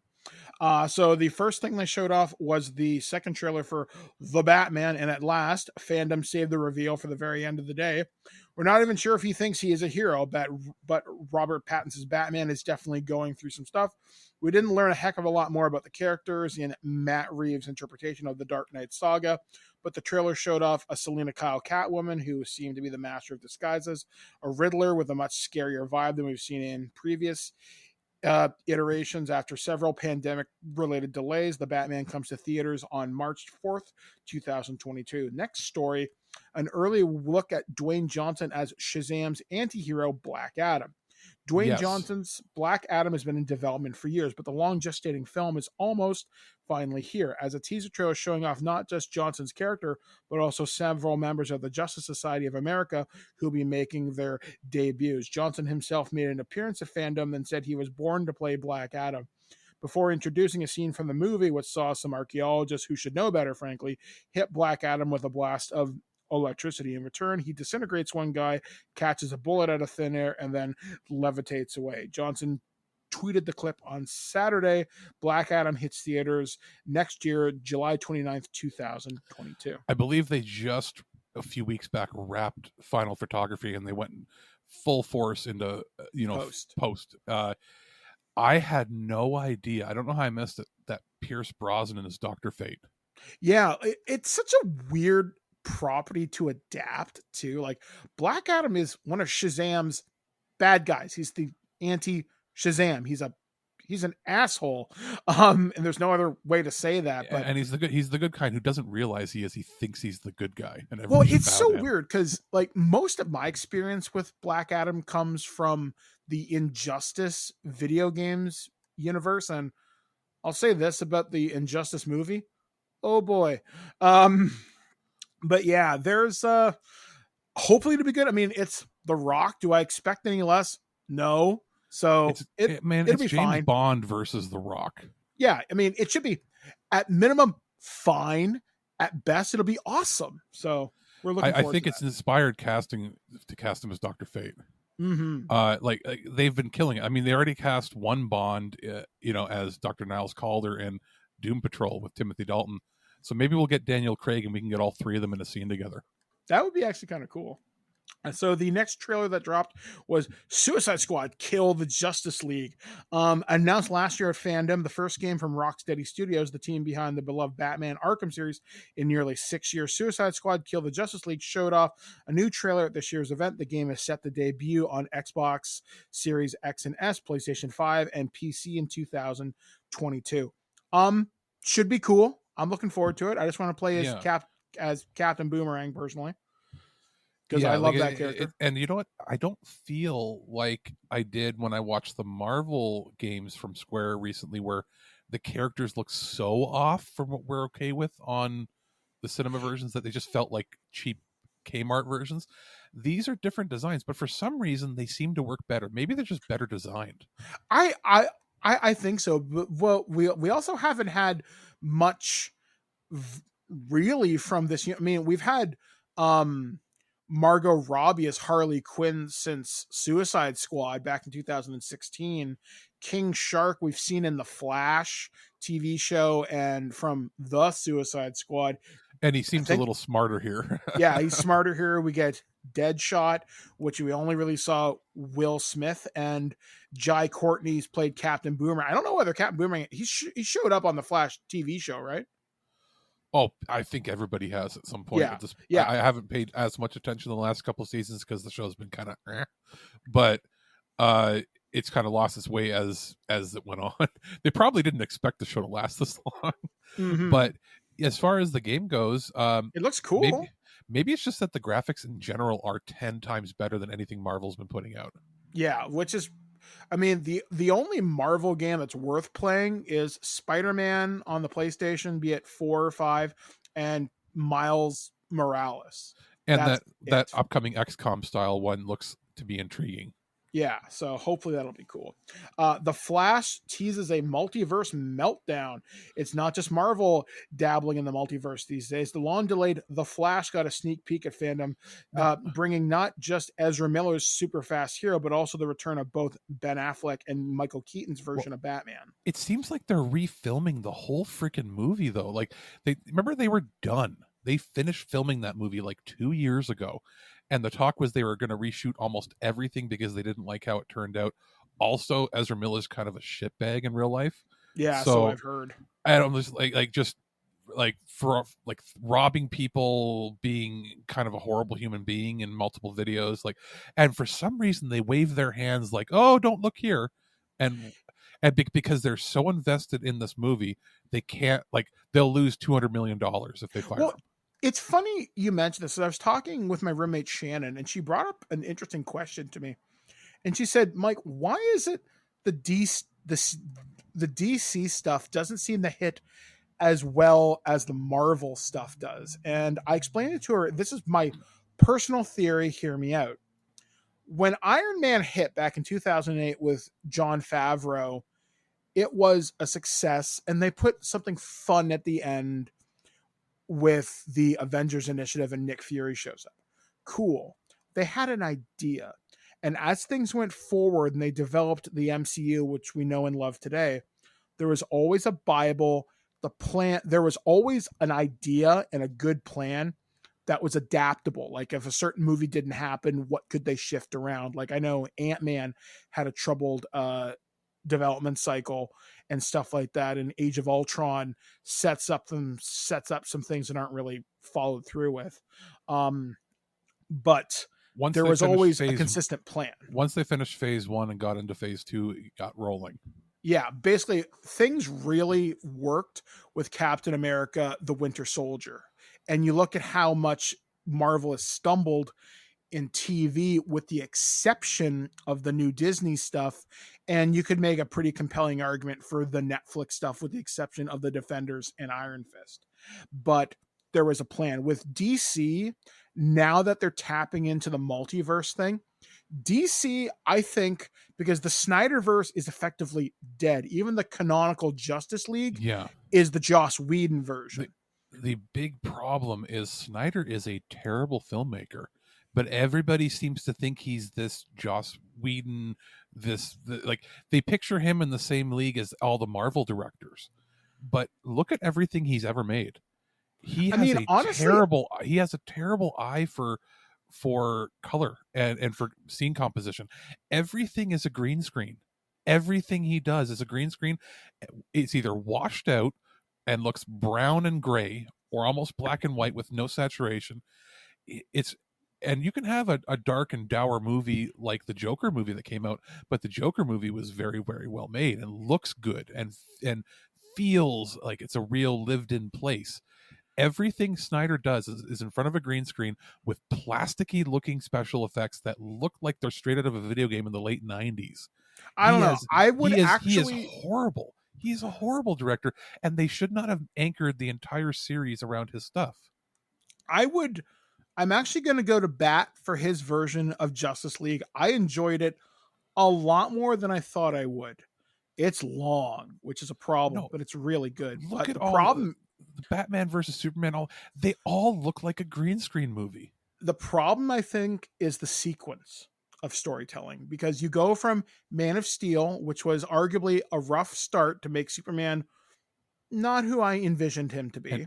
And bad special effects. But then you jump right into a version of Frank Miller's The Dark Knight where Batman fights Superman and then Doomsday shows up and then you kill Superman. 2 movies in, that's not enough. $200 million movie, $40 million looking CGI effects. Yeah, like horrible. The team that they put together at DC can't, like the main team that Snyder puts together, cannot do a movie without making it look like a plastic CGI affair. And look at the best movies in the DC universe post Nolan. It's been Aquaman, which had tons of CG, tons of color, tons of bright, vibrant, clear stuff, good sense of humor. Look at Wonder Woman, the first Wonder Woman. Yeah, grounded, colorful, very well, likable, lighthearted. The second one was a poor choice of writer because she was better at directing than she was at writing. But then you look at Shazam again. What is it? Fun, lighthearted. Even if it has dark moments, has plenty of color when it needs to. Doesn't look like a giant plastic CGI affair. I mean, everything even the 2 kind of Suicide movies had their own. I mean, hell, I like the Suicide Squad movie from 2016. I want to see the original director's cut. Again, didn't have a CGI affair. It had some tonal issues from studio tampering. The new one, the James Gunn one, fantastic. It can be a dark and sinister kind of movie and still be fun and lighthearted and over the top and look very, very well made. The problem with Snyder is you may like his movie, but you might like the story. Look at how wooden the performances he gets out of the people. He's not a good director at directing people. The extended cut. I liked it more than I thought. I liked it a lot. The whole thing is gray and gray and gold looking with terrible CGI effects where every bad guy looks the same. I think the best parts of that movie were, as much as we bag on Ezra Miller, him, and Ben Affleck. Basically, the main 3, Ben Affleck, Gal Gadot, and Ezra Miller. Oh, the people that were miserable being in this film? Yeah, and I like how they gave Ray Fisher, the guy who plays Cyborg, a lot more to do in this version. I thought he was awesome. Cyborg made sense in the new version. In the old one, he was like, I'm Mother Box because reasons. And yet Cyborg is a better character in Doom Patrol. So yes. It's you know what? The problem with Snyder is he has a vision in his head that doesn't always translate. It doesn't work for a connected universe. You look at his films and they make you tired. See, I think if you gave Snyder, you can do whatever Elseworld stories you want, but you're not the guy in charge of the overarching thing. I'd be fine with it. If he wants to produce it, fine. He should never be let near CGI ever again. Because he can't direct him. It looks bad. He might have decent cinematography chops when it comes to making things look, but look at the work he just recently did on Netflix. That zombie movie was terrible. That he directed and did the cinematography himself. Terrible. I haven't seen it, so I can't comment on it. He is not a good director. He might be a good, planning guy. Maybe have him sort of plan things. But you know what? He's shown time and time again everything he does, he fails at. And I don't know. And There are two movies of his I'll always go to bat for. I will always go to bat for his version of Watchmen. I thought it was really good. And I would even argue 300 is entertaining. 300 because it's entertaining, but it's not good. But look at Sucker Punch and everything else. It's always been this plasticky look. You know what? Hand over the connected properties of a connected universe to James Wan. I was just going to say Wan could do it. I would trust Patty Jenkins if she wanted to take care of Wonder Woman. No, because she's going to want to write for it, and it's going to be terrible when she writes it. I think if she had input from another comic writer, like say Gail Simone, who does a lot of the Wonder Woman stuff and have writers handle the writing and have her direct. But I think if you want somebody to be able to handle a large connected universe, Juan would be the person to go to because his movie made the most money, and it also is the most entertaining. And they're filming, and they showed off. They're filming that now too. Yeah. So. Like the sequel, like they showed it off, and Momoa's on board, and everybody's happy. I don't have like this hate for Snyder. I just think that he's not up to the task of doing something to compete with Marvel. Yeah, he can be in the chain somewhere, but he's not the buck stops here guy. I'm fine with that. And obviously, not to criticize the guy, because when he was filming Justice League, he did lose his daughter. Yeah. But that is aside of the fact it's no excuse for every other film he's made having the same plasticky look. Yeah, like I think if Zack Snyder, like I said, I would put him in charge of Elseworld stuff. And Elseworld stuff, for those of you that don't know what I'm talking about, it's stuff that happens outside of the main continuity for DC. It's like weird stories, like I'm trying to think of examples, like Gotham by Gaslight would be one. Superman Red Sun. You know what? You want to give Zack Snyder another crack at Superman? Give him Red Sun. No, because he's going to make it plastic. Don't let him do anything with CGI. Give him a realistic movie. Give him something like Street Level. What was the one where it was like all about a phone booth or phone calls or something that was like random anthology shows? He could handle an anthology where he does a segment, or give him. There's a character in DC. I don't know a lot about him, but I like the idea behind him. If you gave him Hitman or Deathstroke and you gave him a really good person who could do the fight choreography, I'd be okay with that. What's the one where it's like soldiers versus like zombies or whatever? He could do one of those stories. But again, I'm terrified that he has such a bad eye for CGI. There's nobody making movies today, nobody that makes CGI movies as bad as his, as far as how they look. They're offensive to the eyes. And yet when he gets a stripped down movie, it's a little better, but I don't know. I feel like he should just kind of retire because I don't know if he's ever going to make another movie like The Watchmen again. If he's ever going to make one that's worth watching over and over. Yeah, like even with me and the extended cut of Justice League, I don't know whether I'm going to watch that movie again and again like I would a Marvel movie. I could see maybe throwing that on once a year. It actually hurts, but it's not something that I would come back to. Like, and it's not just the CGI, the color palette, it makes you fall asleep. For me, it's a long movie for a lot of setup. Now, once it gets past the first 45 minutes, basically once you're in the chapter 2, and I think it's called The Gathering of Heroes, I think, that's when it really picks up, and I really liked it. But yeah. Moving on to the next thing. And also in that trailer, we hear Michael Keaton as Batman, and then the cowl shows up, and they're just about to pull the thing off the 1989 Batmobile. I am fucking in for that. Next story is early behind the scenes look at Aquaman and Shazam sequels. So neither Aquaman and the Lost Kingdom or Shazam Fury of the Gods were quite ready for primetime, but DC did show off some early behind the scenes looks at both sequels, which will continue the adventures of Jason Momoa's muscle-bound aquatic hero and Zachary Levi / Asher Angel's Shazam. The Shazam sequel teaser gave a look at Rachel Ziegler, Helen Mirren, and Lucy Liu as a new set of villains. they look cool. I thought that looks they're, awesome. They're fighting like the gods. equivalent of ancient Greek gods or ancient like Babylonian gods, which is interesting. I was not expecting that. Again, I don't know enough about those franchises, and I kind of like it that way. I feel like with Marvel, we know a lot about everybody because of how popular most of their stuff has been. But Shazam is kind of like, it's kind of on the periphery for most people, unless you're a super fan of DC. Yeah, exactly. Like the only reason you would know Shazam is if you grew up in the 70s, saw his TV show. And if you just know the word, I bet you most of our listeners couldn't tell you what Shazam stands for. I can barely do that. Like, wasn't Shazam Captain Marvel, but then they had to change the name?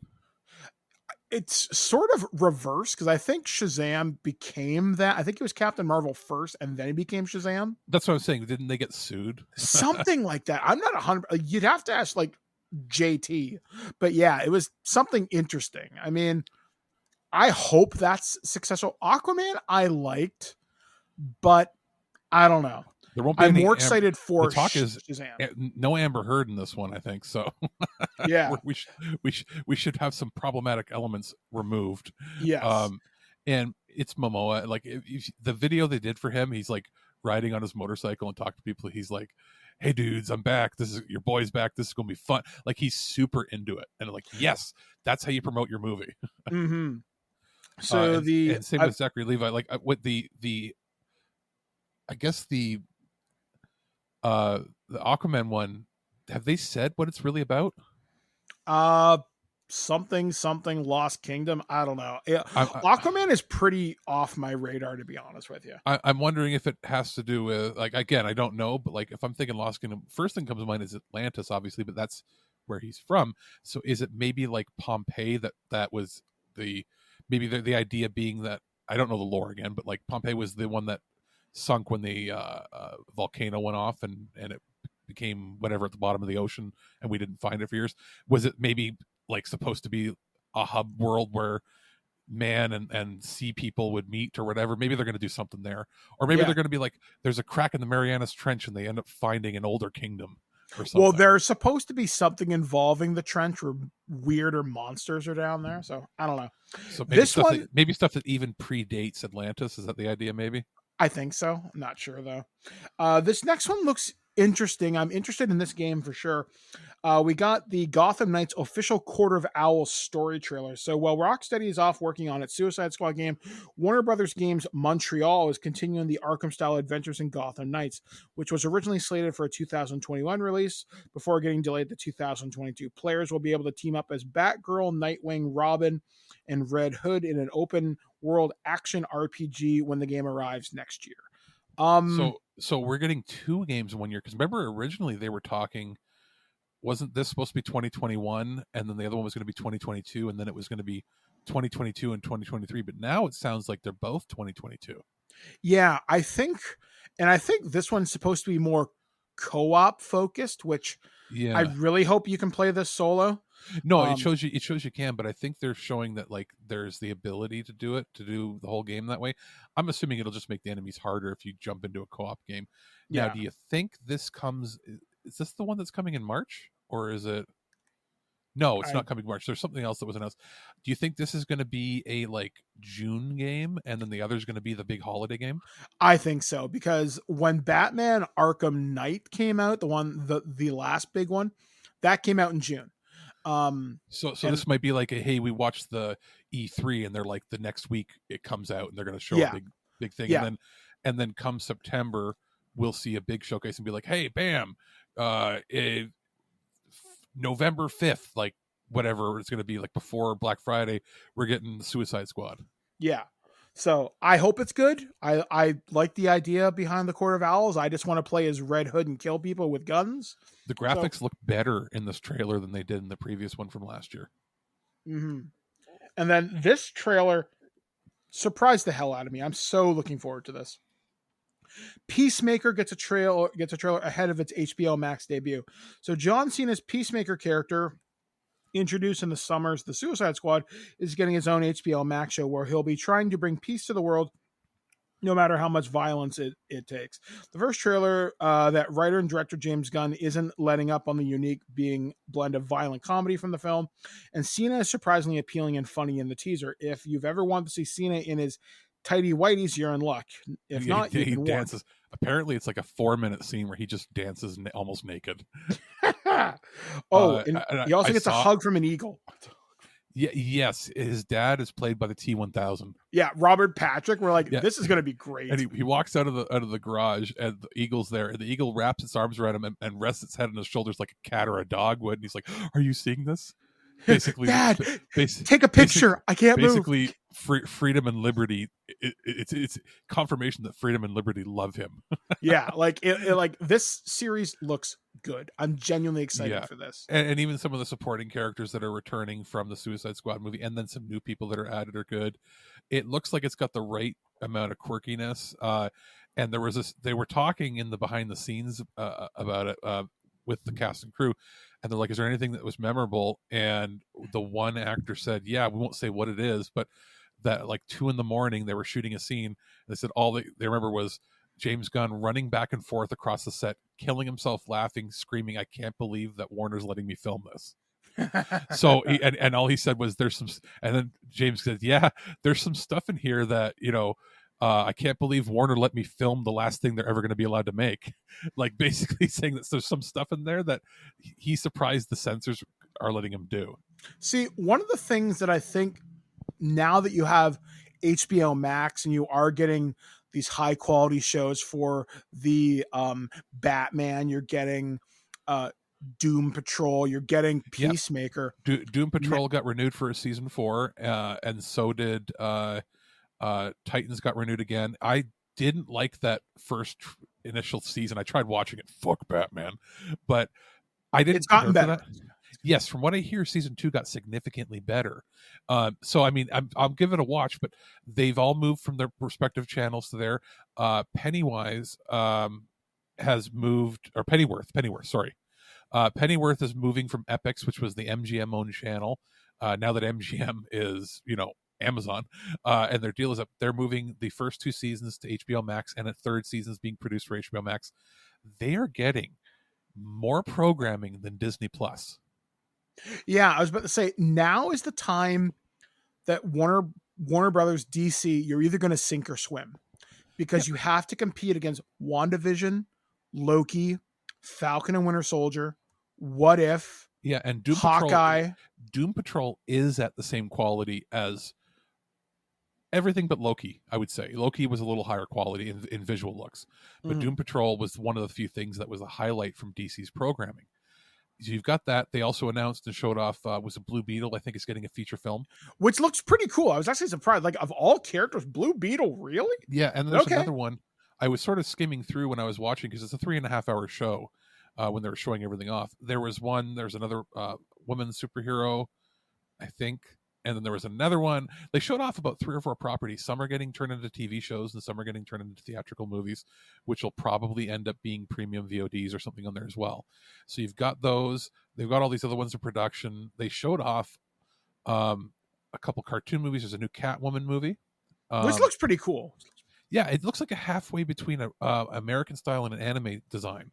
Mm-hmm. And they also promoted Injustice, which had just released, I think, like in conjunction right around the same time as the show. And then they also said that there's a new Batman cartoon in the works. J.J. Abrams is producing. Although it does involve Matt Reeves and Bruce Timm. Yes. So I'm more convinced they can keep him on a leash. Well, apparently the direction is being handled by Tim and his team, but the production and I guess the aesthetic design is being shaped by Abrams' company. So it might look weird, but it's probably going to be written well and at least animated well. So that I'm going to give the benefit of the doubt, because generally if J.J. Abrams is attached, I will torch down the house rather than watch it. I'm just going to kind of read some stuff about this, because I do think it's worth kind of talking about. Announced earlier this year as a noir-ish reimagining of the character, the new show comes from J.J. Abrams, Matt Reeves, and Bruce Timm. The first trailer showed off the unique art style, but Timm, who worked on Batman the Animated Series and Batman Beyond, said the show won't be in black and white, however. My elevator pitch of this show is that it's more Batman the Animated Series than Batman the Animated Series, he said. In Bruce's world, in this new iteration, it's just Batman right now. Justice League doesn't exist. There aren't any other superheroes. It's Batman. You're watching this lone figure swing through the cesspool of Gotham. It's Batman alone. This could be interesting, especially if they aim it at a higher age range. Yeah, like if it has you a think lot it's of like inner PG-13, monologue. yeah, like this could be really awesome, and you could adapt a lot of the stories that may be considered difficult to do, because like we have gotten the Long Halloween, we have gotten Hush in the DC animated world. How about the But early if you could work like if they travel to like and think of like the early issues where he killed people and used guns before he, back in the original development of his character. I mean, I don't know if they're going to do that, but how about this? You know how a lot of the Batman 90s show was him talking to Alfred to do the exposition and get sort of Alfred's was almost like his conscience a bit. What if a lot of this is internal dialogue you're hearing inside of his head, sort of like the Spider-Man cartoons were like, where, you hear Peter talking to himself in his own mind? What if it's Batman and you can hear, and if this is really early on, you hear his indecisiveness, you hear his fears and his things. It's like, Bruce, you got to do better. And you could hear over the course of the show, he starts switching from in his own mind being like Bruce to saying Batman.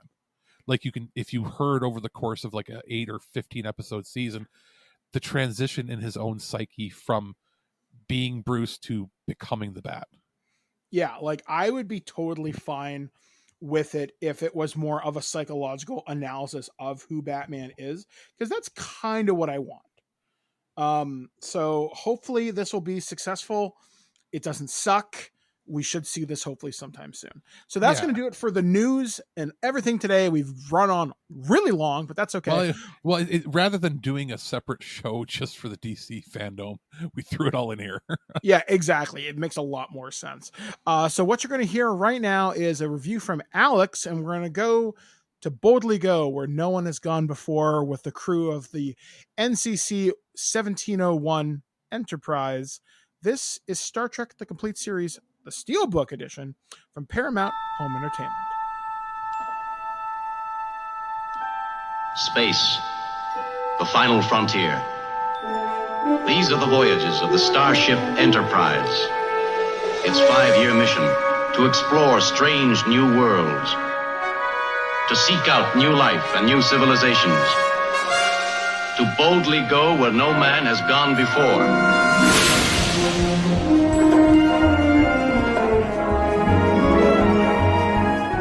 This year marks the 55th anniversary of when the original Star Trek television series premiered.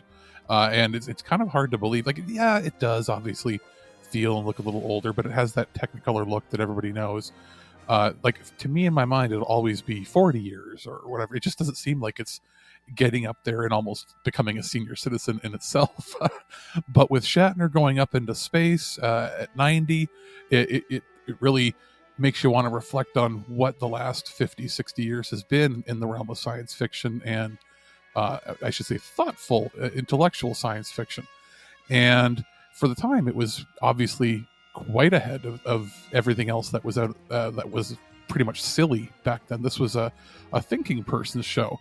And as we've seen from CBS, Paramount Home Entertainment, a lot of the previous films being released again that we've reviewed on here, they sent over the new package of the Star Trek original series, complete series, that's now been packaged in a Steelbook set.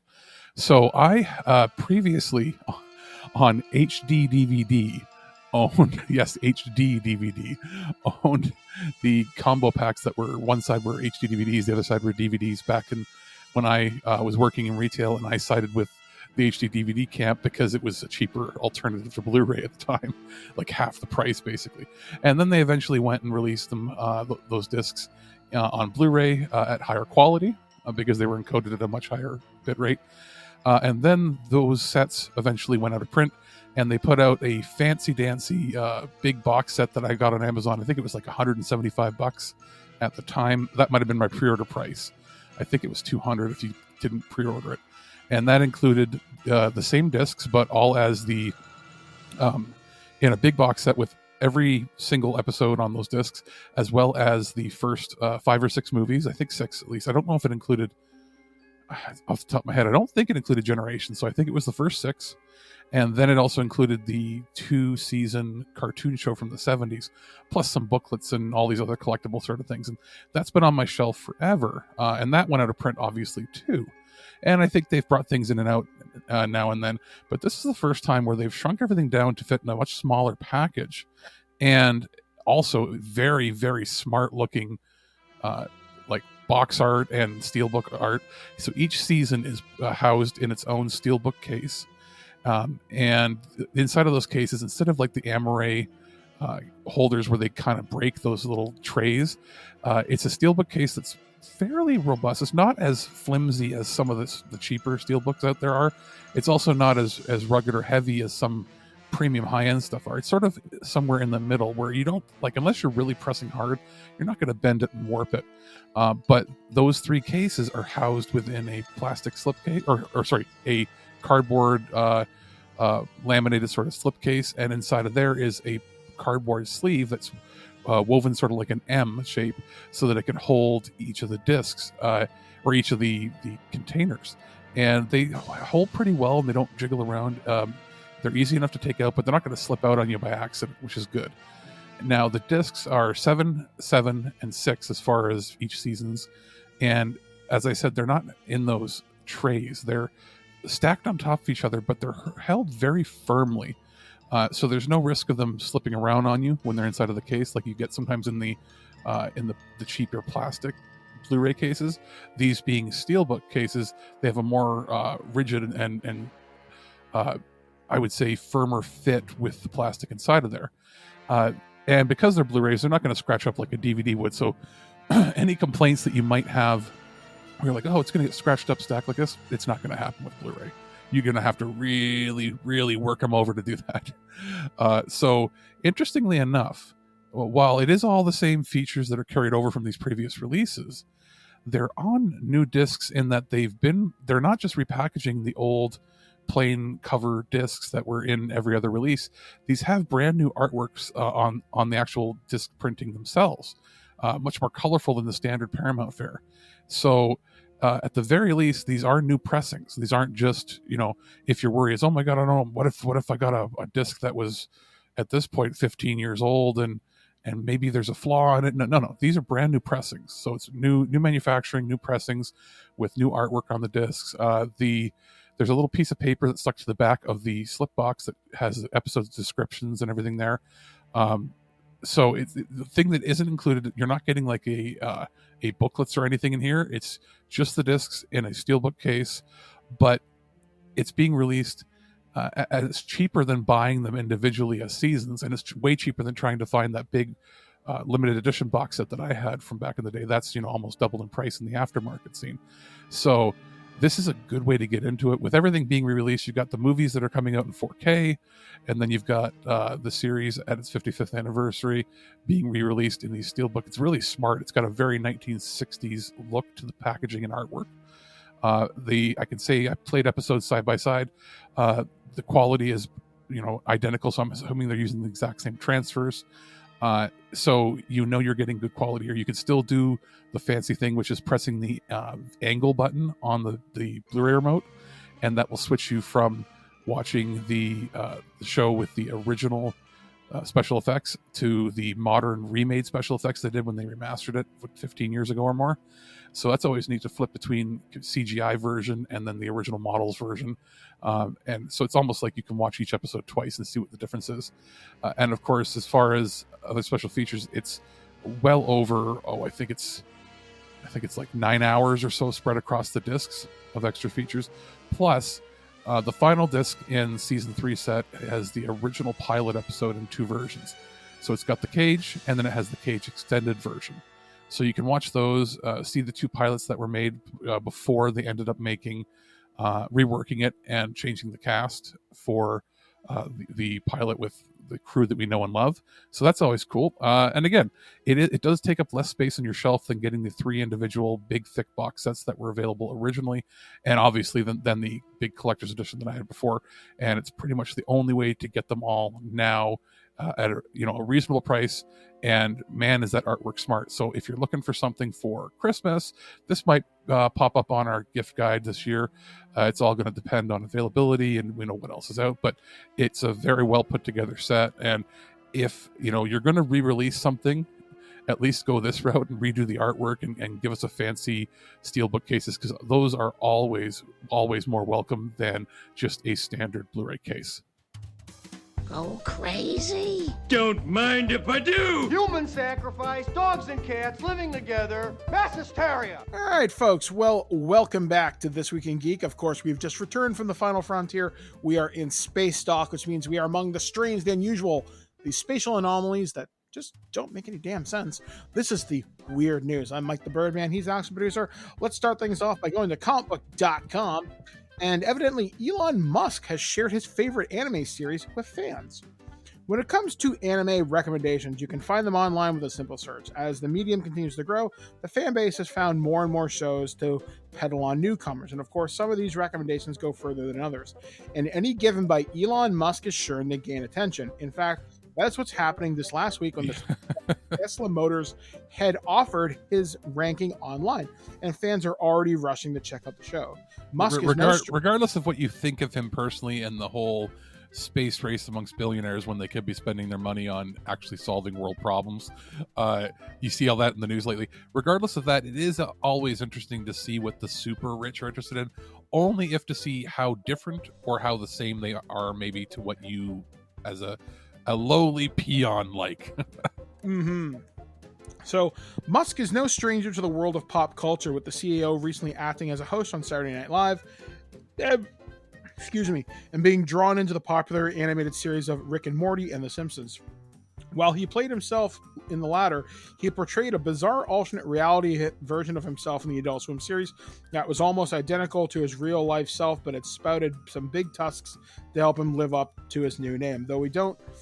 Though we aren't certain where Musk will show up next in the world of pop culture, now that the potential Genshin Impact crossover has fallen to the wayside, we definitely wouldn't be surprised to see him make more animated and live-action appearances in the future. Elon Musk took to his official Twitter account to recommend some of his favorite anime, including the likes of Death Note, Neon Genesis Evangelion, Your Name, which I've never heard of, Full Metal Alchemist, Princess Mononoke, and others. As a follow-up to this tweet, Musk was also asked to who he preferred in Death Note between the nefarious protagonist Light Yagami and the young detective L, who was tasked at discovering the identity of Kira and bringing the murderous rampage to a close. He says Light or L, and his picture is L. Death Note hasn't revealed any new anime projects to further expand the world on the small screen, but the creators of the Dark franchise recently returned to the medium with their new project for the fall anime season in Platinum End. And then it just asks us what we think. I like his anime picks, actually. Full Metal Alchemist, I got 5 episodes in. I'm thinking, this just isn't for me. You need to watch the Brotherhood adaptation. It's much better. Plus, with all the controversy surrounding some of the people in that, I'm just going to avoid it. Spirited Away, yeah. I really like. I think that movie made me cry. That's the one where they go away to the weird place and there's all these ghosts, right? Her parents eat all the food and then become pigs and no longer recognize her. Yeah, and there's like an old lady or something. It's what introduced most people in the West to yokai, the little spirits. Now, when watching his or reading his stuff, when you analyze it, somebody who's that rich and influential and has that much power in like aerospace and communications do you look at his stuff and go and analyze it and go, how much of the stuff that he likes ends up being Nazi totalitarian stuff, like, I don't know, weird stuff like Full Metal Alchemist or stuff that's like deeply psychologically troubling, like Evangelion. Like, you start looking at the stuff, do you create patterns and go, oh no, his mind is his mindset is predisposed to do this, he's going to do this, or do you look at it and go, it doesn't have anything to do with it, it's just that he likes good quality products. If anybody was to create a real life Nerve and a real life Geofront, it'd be him. So if you happen to see massive underground projects where they're building giant mechanized robots with the souls of dead people, it's probably Musk. So that's interesting. So go on, you otaku nerd. I'm willing to bet that Bezos isn't into anime, and probably the last one he saw was Speed Racer when he was a kid. But what if they then asked Bezos what his favorite one was, and the very first thing he says is like, it's like he has a list of number 1, 2, 3, 4, and 5, and every single one of them just says Robotech. Yeah, can you imagine if like Amazon rolls out the first Veritech fighter, or if fucking Musk invents the first Gundam? Or he asked them to list what are your 5 favorite anime, and every one of them is hentai. You were like, what? Oh dear. Oh dear. Or it's just, or like out of the blue, like he starts listing like really obscure shit. You're like, what? Or stuff that's never had like a dub, and it turns out he's like a super weeb. But no, like if Bezos had to answer, it would probably be Astro Boy, Speed Racer, and then he would be like Pokemon because he's got kids, and then the last 2 would end up being like French animation, not even realizing that it's anime because he's so out of touch. It could be like Rocket Robin Hood or something weird like that. He would be like Rocket Robin Hood, and then like, and the final category would be like Tintin. You were like, what? All right, so this story, like I said, comes courtesy of boingboing.net. Portland removes Merge Simpson traffic sign. There is some absolutely wonderful urban art, and of course, the city of Portland enjoys crushing the joy out of things, and so it is gone. From Oregon Live, many Portlanders just thought it was neat, but city officials didn't feel the same way about a Merge Simpson sign that appeared on the Northwest Portland earlier this week. Transportation workers took the Simpson-inspired sign down Thursday afternoon, citing driving safety concerns. An anonymous artist put up a homemade sign near an on-ramp on Interstate 405 North. The artist covered up the pedestrian crosswalk sign with a sign reading Merge Simpson and drew a portrait of the TV cartoon mom, Marge Simpson. The artist painted her face strategically below a tall, round column of foliage in place of her iconic beehive hairstyle. You can see the picture if you go to boingboing.com right now. I get why, because it is a traffic sign. I do get it. Yeah. But I think they should save the sign and put it somewhere else that might be a fun art installation. Yeah, like personally. if they have a local like museum or whatever, sometimes they'll have that like a city hall. It'll be like folk art from the city. Yeah, they like could throw that in there. Like there's like one of the things we do here in Guelph, for example, there's always the business district or the downtown artists and stuff like that. There are tons of art installations that would welcome this. And honestly, if you put this Merge Simpson, like if you were to plant some trees or some foliage that makes it look like her big haircut, you put that near, I don't know, a high school or a college or something, somebody's going to have put this on a university campus. Put it inside of a hipster cafe. Yeah, and it will draw people to see it. Like where you were, I don't know if they have. I know they don't have it during the pandemic, but when I was first coming to visit you a couple of years ago, they still had a few pianos put out in different parts of the town. Yeah, like the bus, like right at the bus terminal, they had a piano, and anybody could sit down and play it. And it was painted all these different colors, and there were a few of them across town. Or was it Toronto has the different moose sculptures that you could track out, and there was like a geotagging thing where you could go around town and take pictures with the different moose, stuff like that. You could do like plenty, especially I'm thinking like a hipster cafe / head shop or something. Yeah, like that's fun and it's harmless. It's urban art. I'm a big fan of it. There's actually some really cool Matt Groening art to sign it or something, and then put it inside of your cafe. Yeah, and then maybe find other ways to integrate city infrastructure into artwork. Like if you could somehow turn a traffic cone into Bart Simpson, or maybe a traffic light into Maggie or something, where the red light is her little pacifier thing. There's tons of ideas for this. You could make a virtual Springfield. I think that would be fun. Yeah, and I think Fox should really kind of jump on this. Or like where it has like danger children at play, maybe change the universal look to make it look like silhouettes of the Simpsons kids. Yeah, I mean, like, why not, right? I mean, it's virtually free advertising. Disney/Fox, they're always about on-brand kind of marketing. And you could have some fun with this. There's going to be rivers and stuff around there, so they could have, like, where it has like the no fishing spots, they could make it have the three-eyed fish or something. Yeah, I mean, honestly, if Disney wanted to do some really what's the word I'm looking for? Philanthropy endeavors. Yeah, like philanthropy. Donate X amount of dollars, however much is in like a PR fund or something. Have them say, hey, we're going to donate some money to a local art installation, or hey, we're going to build you a new city park, and it's the Bart Simpson something or other. Like, you could have some fun with it. You think it would have to be at a Springfield location though for that? Yeah, but point of the matter is they could have some fun. There's a real missed opportunity here in terms of media. So our last story comes courtesy of cbc.ca. Woman rocked awake by meteorite chunk crashing into her bedroom.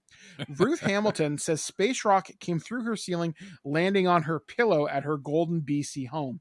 Ruth Hamilton had been asleep for hours in her Golden, BC home when she awoke to the sound of her dog barking, giving her a moment's notice before a rock from outer space hurled into her bedroom. The next thing was just a huge explosion and debris all over my face, Hamilton recalled in an interview last Tuesday. I jumped out of bed, turned on the lights, and I didn't know what else to do, so I called 911, she said. Talking to the operator, she was asking me all these questions, and at that point, I rolled back one of the pillows I've been sleeping on, and in between them, there was a meteorite. A charcoal gray of rock, roughly the size of a melon, had plummeted from space, tearing through Hamilton's roof before coming to rest on her floral pillowcase inches from where her head had been moments earlier. I was shaking like a leaf, said Hamilton. You're sound asleep, safe.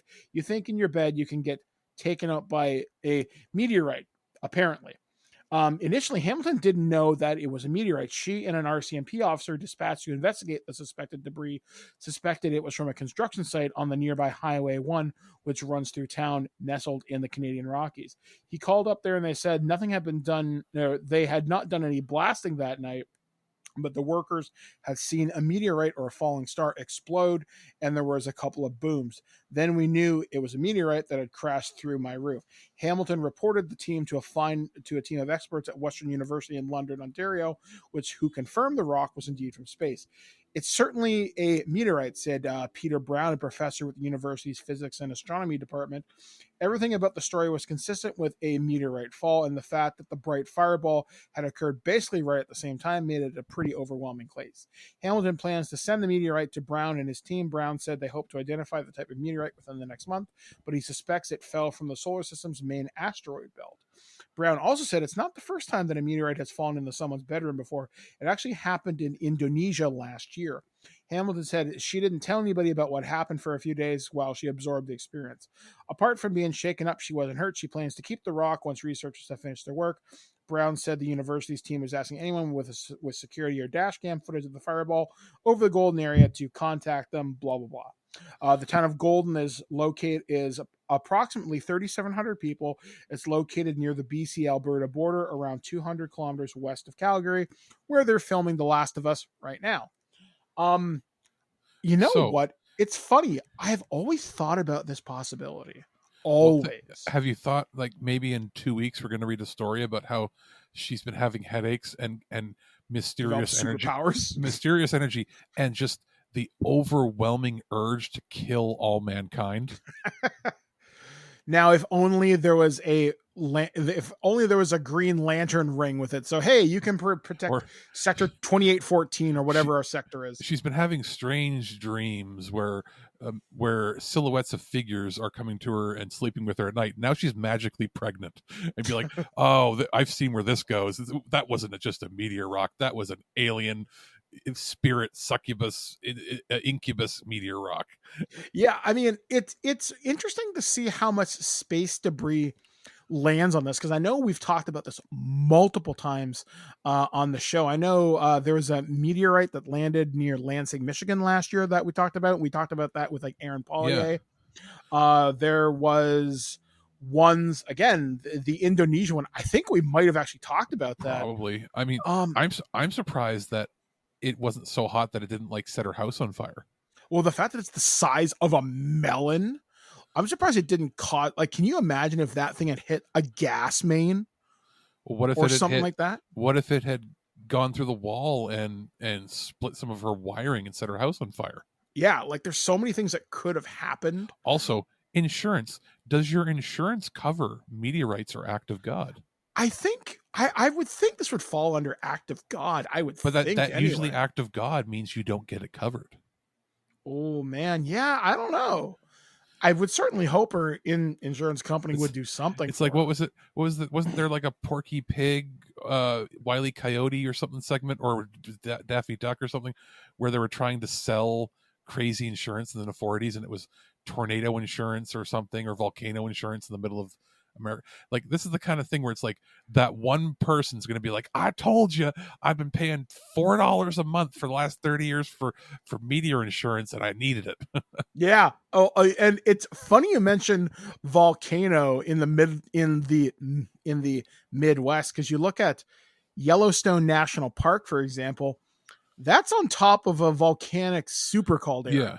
But like, you may want to consider that volcano insurance. Like, we never thought we'd need tornado insurance here, but we do now. But like, but imagine that would be like Guelph if they're like, yeah, volcano insurance, and you'd be like, how much is it? They're like, it's like an extra 50 cents a month for your insurance, and if you threw it on there, and then in 20 years somehow something happens and there's a volcano that erupts underground, and you'd be like, bitches, pay out. Yeah, like, I'm glad this woman's okay. I'm glad her dog's okay. I mean, one nightmare scenario, because there are tons of space junk floating out there. Yeah. What if this had hit an airplane? What if this had hit a gas plant? What if this had hit a satellite and it set a cascading effect that took down half of the eastern seaboard? Yeah, or if this had hit a nuclear power plant? I mean, now that's a stretch. It would have to be a significantly bigger meteorite, but yeah, but in a series, well, what if it was a series of them? Like, what if Pickering, or even then, what if the trajectory was going to hit Bruce Nuclear, or even worse, what if it was going to hit the Hoover Dam or Niagara Falls? Yeah, specifically, like, or the Hoover. Like, what if it hit it? Like, is there such an angle? Is there enough time to scramble a jet to try to shoot it down, or would you actually have to do something drastic? Like, if you know it's large enough to hit and it'll break, but you can't shoot it out of the sky because for whatever reason it happens so fast. No, would you have to make the decision to send a fighter pilot up to potentially crash into it to take it off course? Maybe have them eject, or a plane, but if the choice is, we know this will hit and this is going to kill 200,000 people from the flood, do we send a fighter pilot up to crash into it? I think you might be able to scramble some kind of an anti-missile defense, possibly. But knowing what I understand of anti-aircraft systems, which admittedly is not a whole hell of a lot, I know a lot mostly from Liam. You might be able to do something, but the problem is, because you can only survey so much of the sky at any one time. We survey less than 5%. Yeah. For near Earth objects, or NEOs as they're known. Let that thought terrify you, by the way. And Alex brings up a remarkably good point. If this had hit a big piece of infrastructure like the Hoover Dam, there may not be time to react. You would have minutes to evacuate a huge area. Like, what if it hit a satellite, and that satellite and debris crashed into the Panama Canal, cutting off all, like, that would take more than like a month or two to clean out, and you would completely disrupt the trade for the world more than even that little canal thing did over in Spain. Like there's so much that could very easily go wrong, and it's not something you should lose a lot of sleep over, but it's amazing how much space debris is up there, how much meteorites we just can't monitor.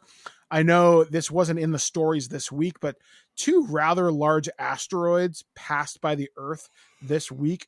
There's a lot of stuff just zipping around in space we don't see until the last possible second. And when it comes to meteorites, if you remember what happened in Russia a couple of years ago, we didn't see that coming, and that injured over 400 people. Well, yeah, and I mean, at least the dog was there. And again, now, every once in a while, for the next few weeks, she's going to want to, at nighttime, wake up and look at the dog to see if its eyes are glowing green. If only it was a piece of kryptonite. Like, but yeah, if Sparky turns to her and says in a human voice, I've done what I was sent here to do. You're welcome, and walks out, there's problems. Wouldn't that be terrifying? But guys. No, it's like, thank you, Sparky. You saved me. And Sparky goes, "You're welcome," and walks out of the room. And you look to your debt right, has been paid. And you look to your right, and Sparky's on the ground beside the beside the bed, scared. Wouldn't that be a thing? So yeah, folks. Obviously, keep your eyes to the sky. Be careful out there. So yeah, a little bit of shorter edition of Weird News this week, but hopefully you have enjoyed it. And we're going to close out the show with something wholesome and something fun from me. This is my review of Studio Series Voyager class Transformers figure Wreck-Gar from the 1986 movie. We will be back right after this. He talks TV. He does talk some TV. Guns aren't exactly friendly. Neither are they, in case you haven't noticed. What was that universal greeting again? Never mind, I remember. Ba weep grana, weep ninny bong. Ba weep grana, weep ninny bong. Ba weep grana, weep ninny bong. Ba weep grana, weep ninny bong. Hey guys, this is Mike the Birdman here, and I'm here to talk to you about something really exciting that I had a chance to get for review. This review product was sent by Hasbro Canada, and I'm going to be talking about Transformers, the Studio Series. I'm going to be looking at Voyager class Wreck-Gar. That's right, he is based upon the 1986 Transformers movie, which is, as many of you know, one of my favorite movies of all time. This figure is in the Voyager class scale. So this is Wreck-Gar. This is one of the Junkions that's met later in the 1986 movie, originally voiced by Eric Idle, would later appear in other series, such as Transformers Animated, I believe. I think he was voiced by Weird Al, of all people. And this is a really good figure, especially in the animated style. Now, for the Studio Series animated figures, you got Cup, you've got Jazz, Blur, Perceptor comes out later on next year, and the figures have been fairly fantastic. I'm actually a huge fan of the line. My favorite probably being Grimlock so far, but I also have more Studio Series stuff to review later on as we approach Holiday Gift Guide. But let's talk about the figure itself. So currently I have the figure in robot mode sitting on my desk, and I'm really impressed with the detail, especially on the facial sculpt, because one of the cool things about the Junkions and Wreck-Gar in particular is he has, well, robotic facial hair would be the only way to describe it. And it looks good. It looks cartoon accurate. The eyes are nice and brightly colored, red as they are in the movie. He has multiple accessories. He has 2 wheels, which can be moved onto any part of his body that have lightly extendable spikes, which are 4 parts. There's 2 on the arms and 2 on the knee joints. Now, one of mine did come a little bit warped as opposed to being straight, but it's a Junkion. I'm willing to let it go. They're not perfect machines by any stretch of the imagination. One of the cool things, and I thought this was kind of a neat little bit that they didn't have to do, but I'm glad they did. On Wreck-Gar's chest, he has 2 cannons, or nipples. There's no other way to say it. They're nipples, but they're posable. So if you want to pose his cannons in robot mode, you can do that. When he transforms into motorcycle mode, you can do that as well, and I think that's a really nice touch. As for his transformation, it was more annoying than I would have liked, but once I got the hang of it, it wasn't so bad. The only problem I have with the transformation is it doesn't feel as clicky. It doesn't feel as solid as it should, as I should think it would be overall. However, though, it does look pretty accurate to the movie, and because the wheels go in place at the front and back, between his knees and the front between his hands, more or less, they feel nice and secure. They spin really well, and his little flail mace weapon thing can also be mounted on the rear, so he has weapon storage. It was kind of cool. I wish I took a picture of this. You can put a lot of figures to sit on Wreck-Gar. I decided to pull out one of my other figures, and they fit on him pretty well. So who knows? Maybe I'll see like I don't know, Marvel Legends Black Widow or Zombie Hunter Spider-Man riding Wreck-Gar in a future post on my Twitter or something like that. I mean, overall, I'm fairly impressed with this figure, especially because I'm, like I said, a big fan of the 86 Studio Series line. Wreck-Gar was not a figure I would have thought we would have gotten in the Voyager scale so soon. I would have assumed he would have been a smaller figure. Currently, you can find him on Amazon for about $45. They are popping up in retail stores in Canada. I think I've heard reports in Walmart specifically and Toys R Us. You can find these pretty consistently. But again, you do have to watch out. Basically, don't buy from scalpers if you can. But yeah, Wreck-Gar as a Voyager class figure, I'm a big fan of. The posability is great. The likeness is fantastic. Transformation is a little rough at first, but once you get the hang of it, you can do it in like literally under a minute. It's pretty cool, and I like the fact that his accessories can be moved from place to place. So, Wreck-Gar, the Studio Series Voyager scale, gets a recommendation from us here at This Week in Geek. Where'd you learn to talk like that? TV. We talk TV. You talk some TV. I talk some TV. And now the news. Don't touch that dial.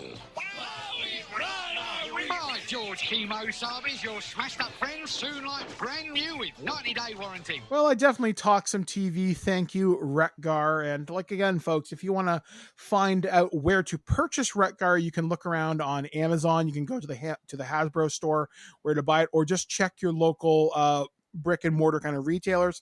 He is a little harder to find right now because he is very, very new, but definitely a fun figure to own.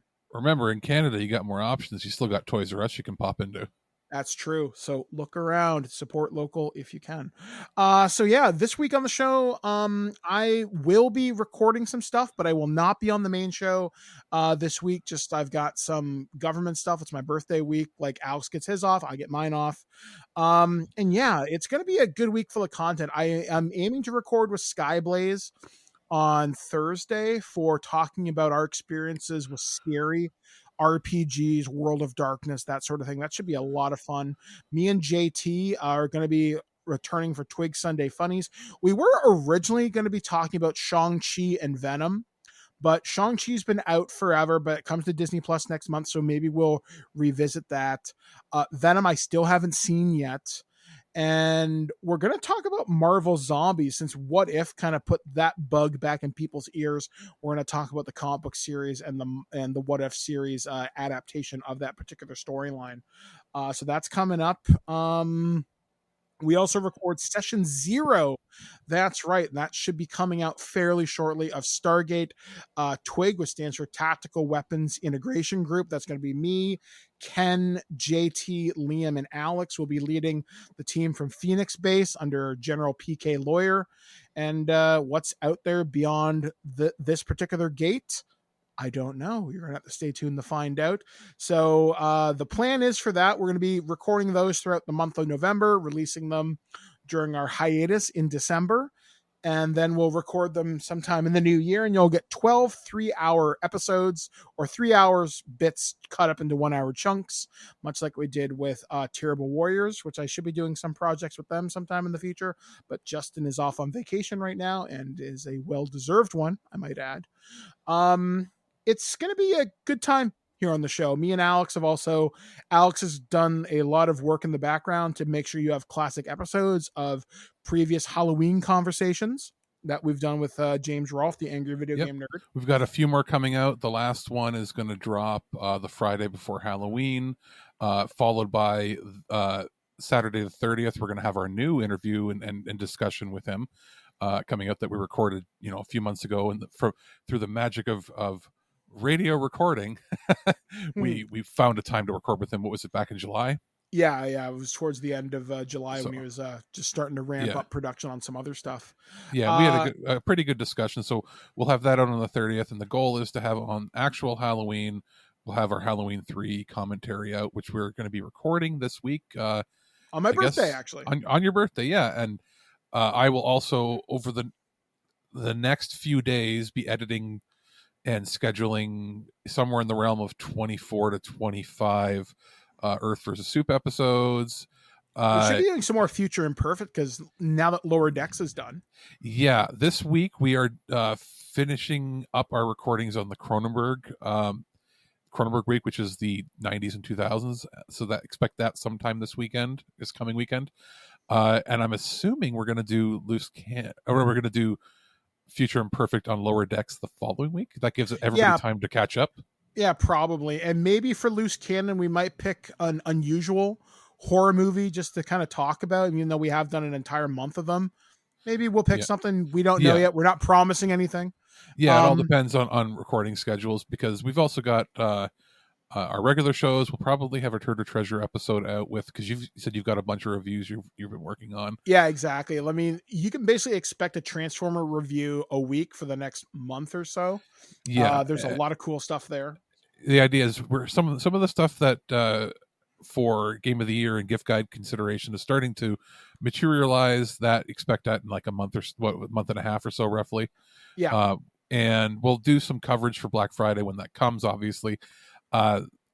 Tomorrow, as of this recording, I am seeing the Venom 2 movie in theaters, so I might give my thoughts on that.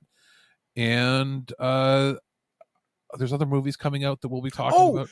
Can we talk about people going to see that Night Raiders movie? Yeah, it's playing. I looked. It's right now. This week, it's playing at Landmark in Canada. It was at Cineplex the week earlier, and I expect it'll hit indie, independent theaters and art house theaters in Canada and the States probably in the next few weeks. So yeah, you might want to go ahead. It's a sci-fi movie made by Indigenous peoples, First Nations peoples of Canada, set in the future where a totalitarian government that wants everybody to be under one vision kidnaps all the children of Indigenous people, or anybody, but especially Indigenous people, and puts them into indoctrination camps. Think 1984 type stuff. And it's about people that are in First Nations that are trying to keep their children away and secretly hide them from the government's drones and military that will kidnap them and strip them of their beliefs. It was all over the news in Canada that a few weeks ago for Truth and Reconciliation Day, when they said that none of the studios, none of the streaming channels, nobody wanted to release the movie. They said it was a great story, but that at the time when this film was being made, like 7 months ago, they're like, residential schools, we're past that as a a country. We've moved past that.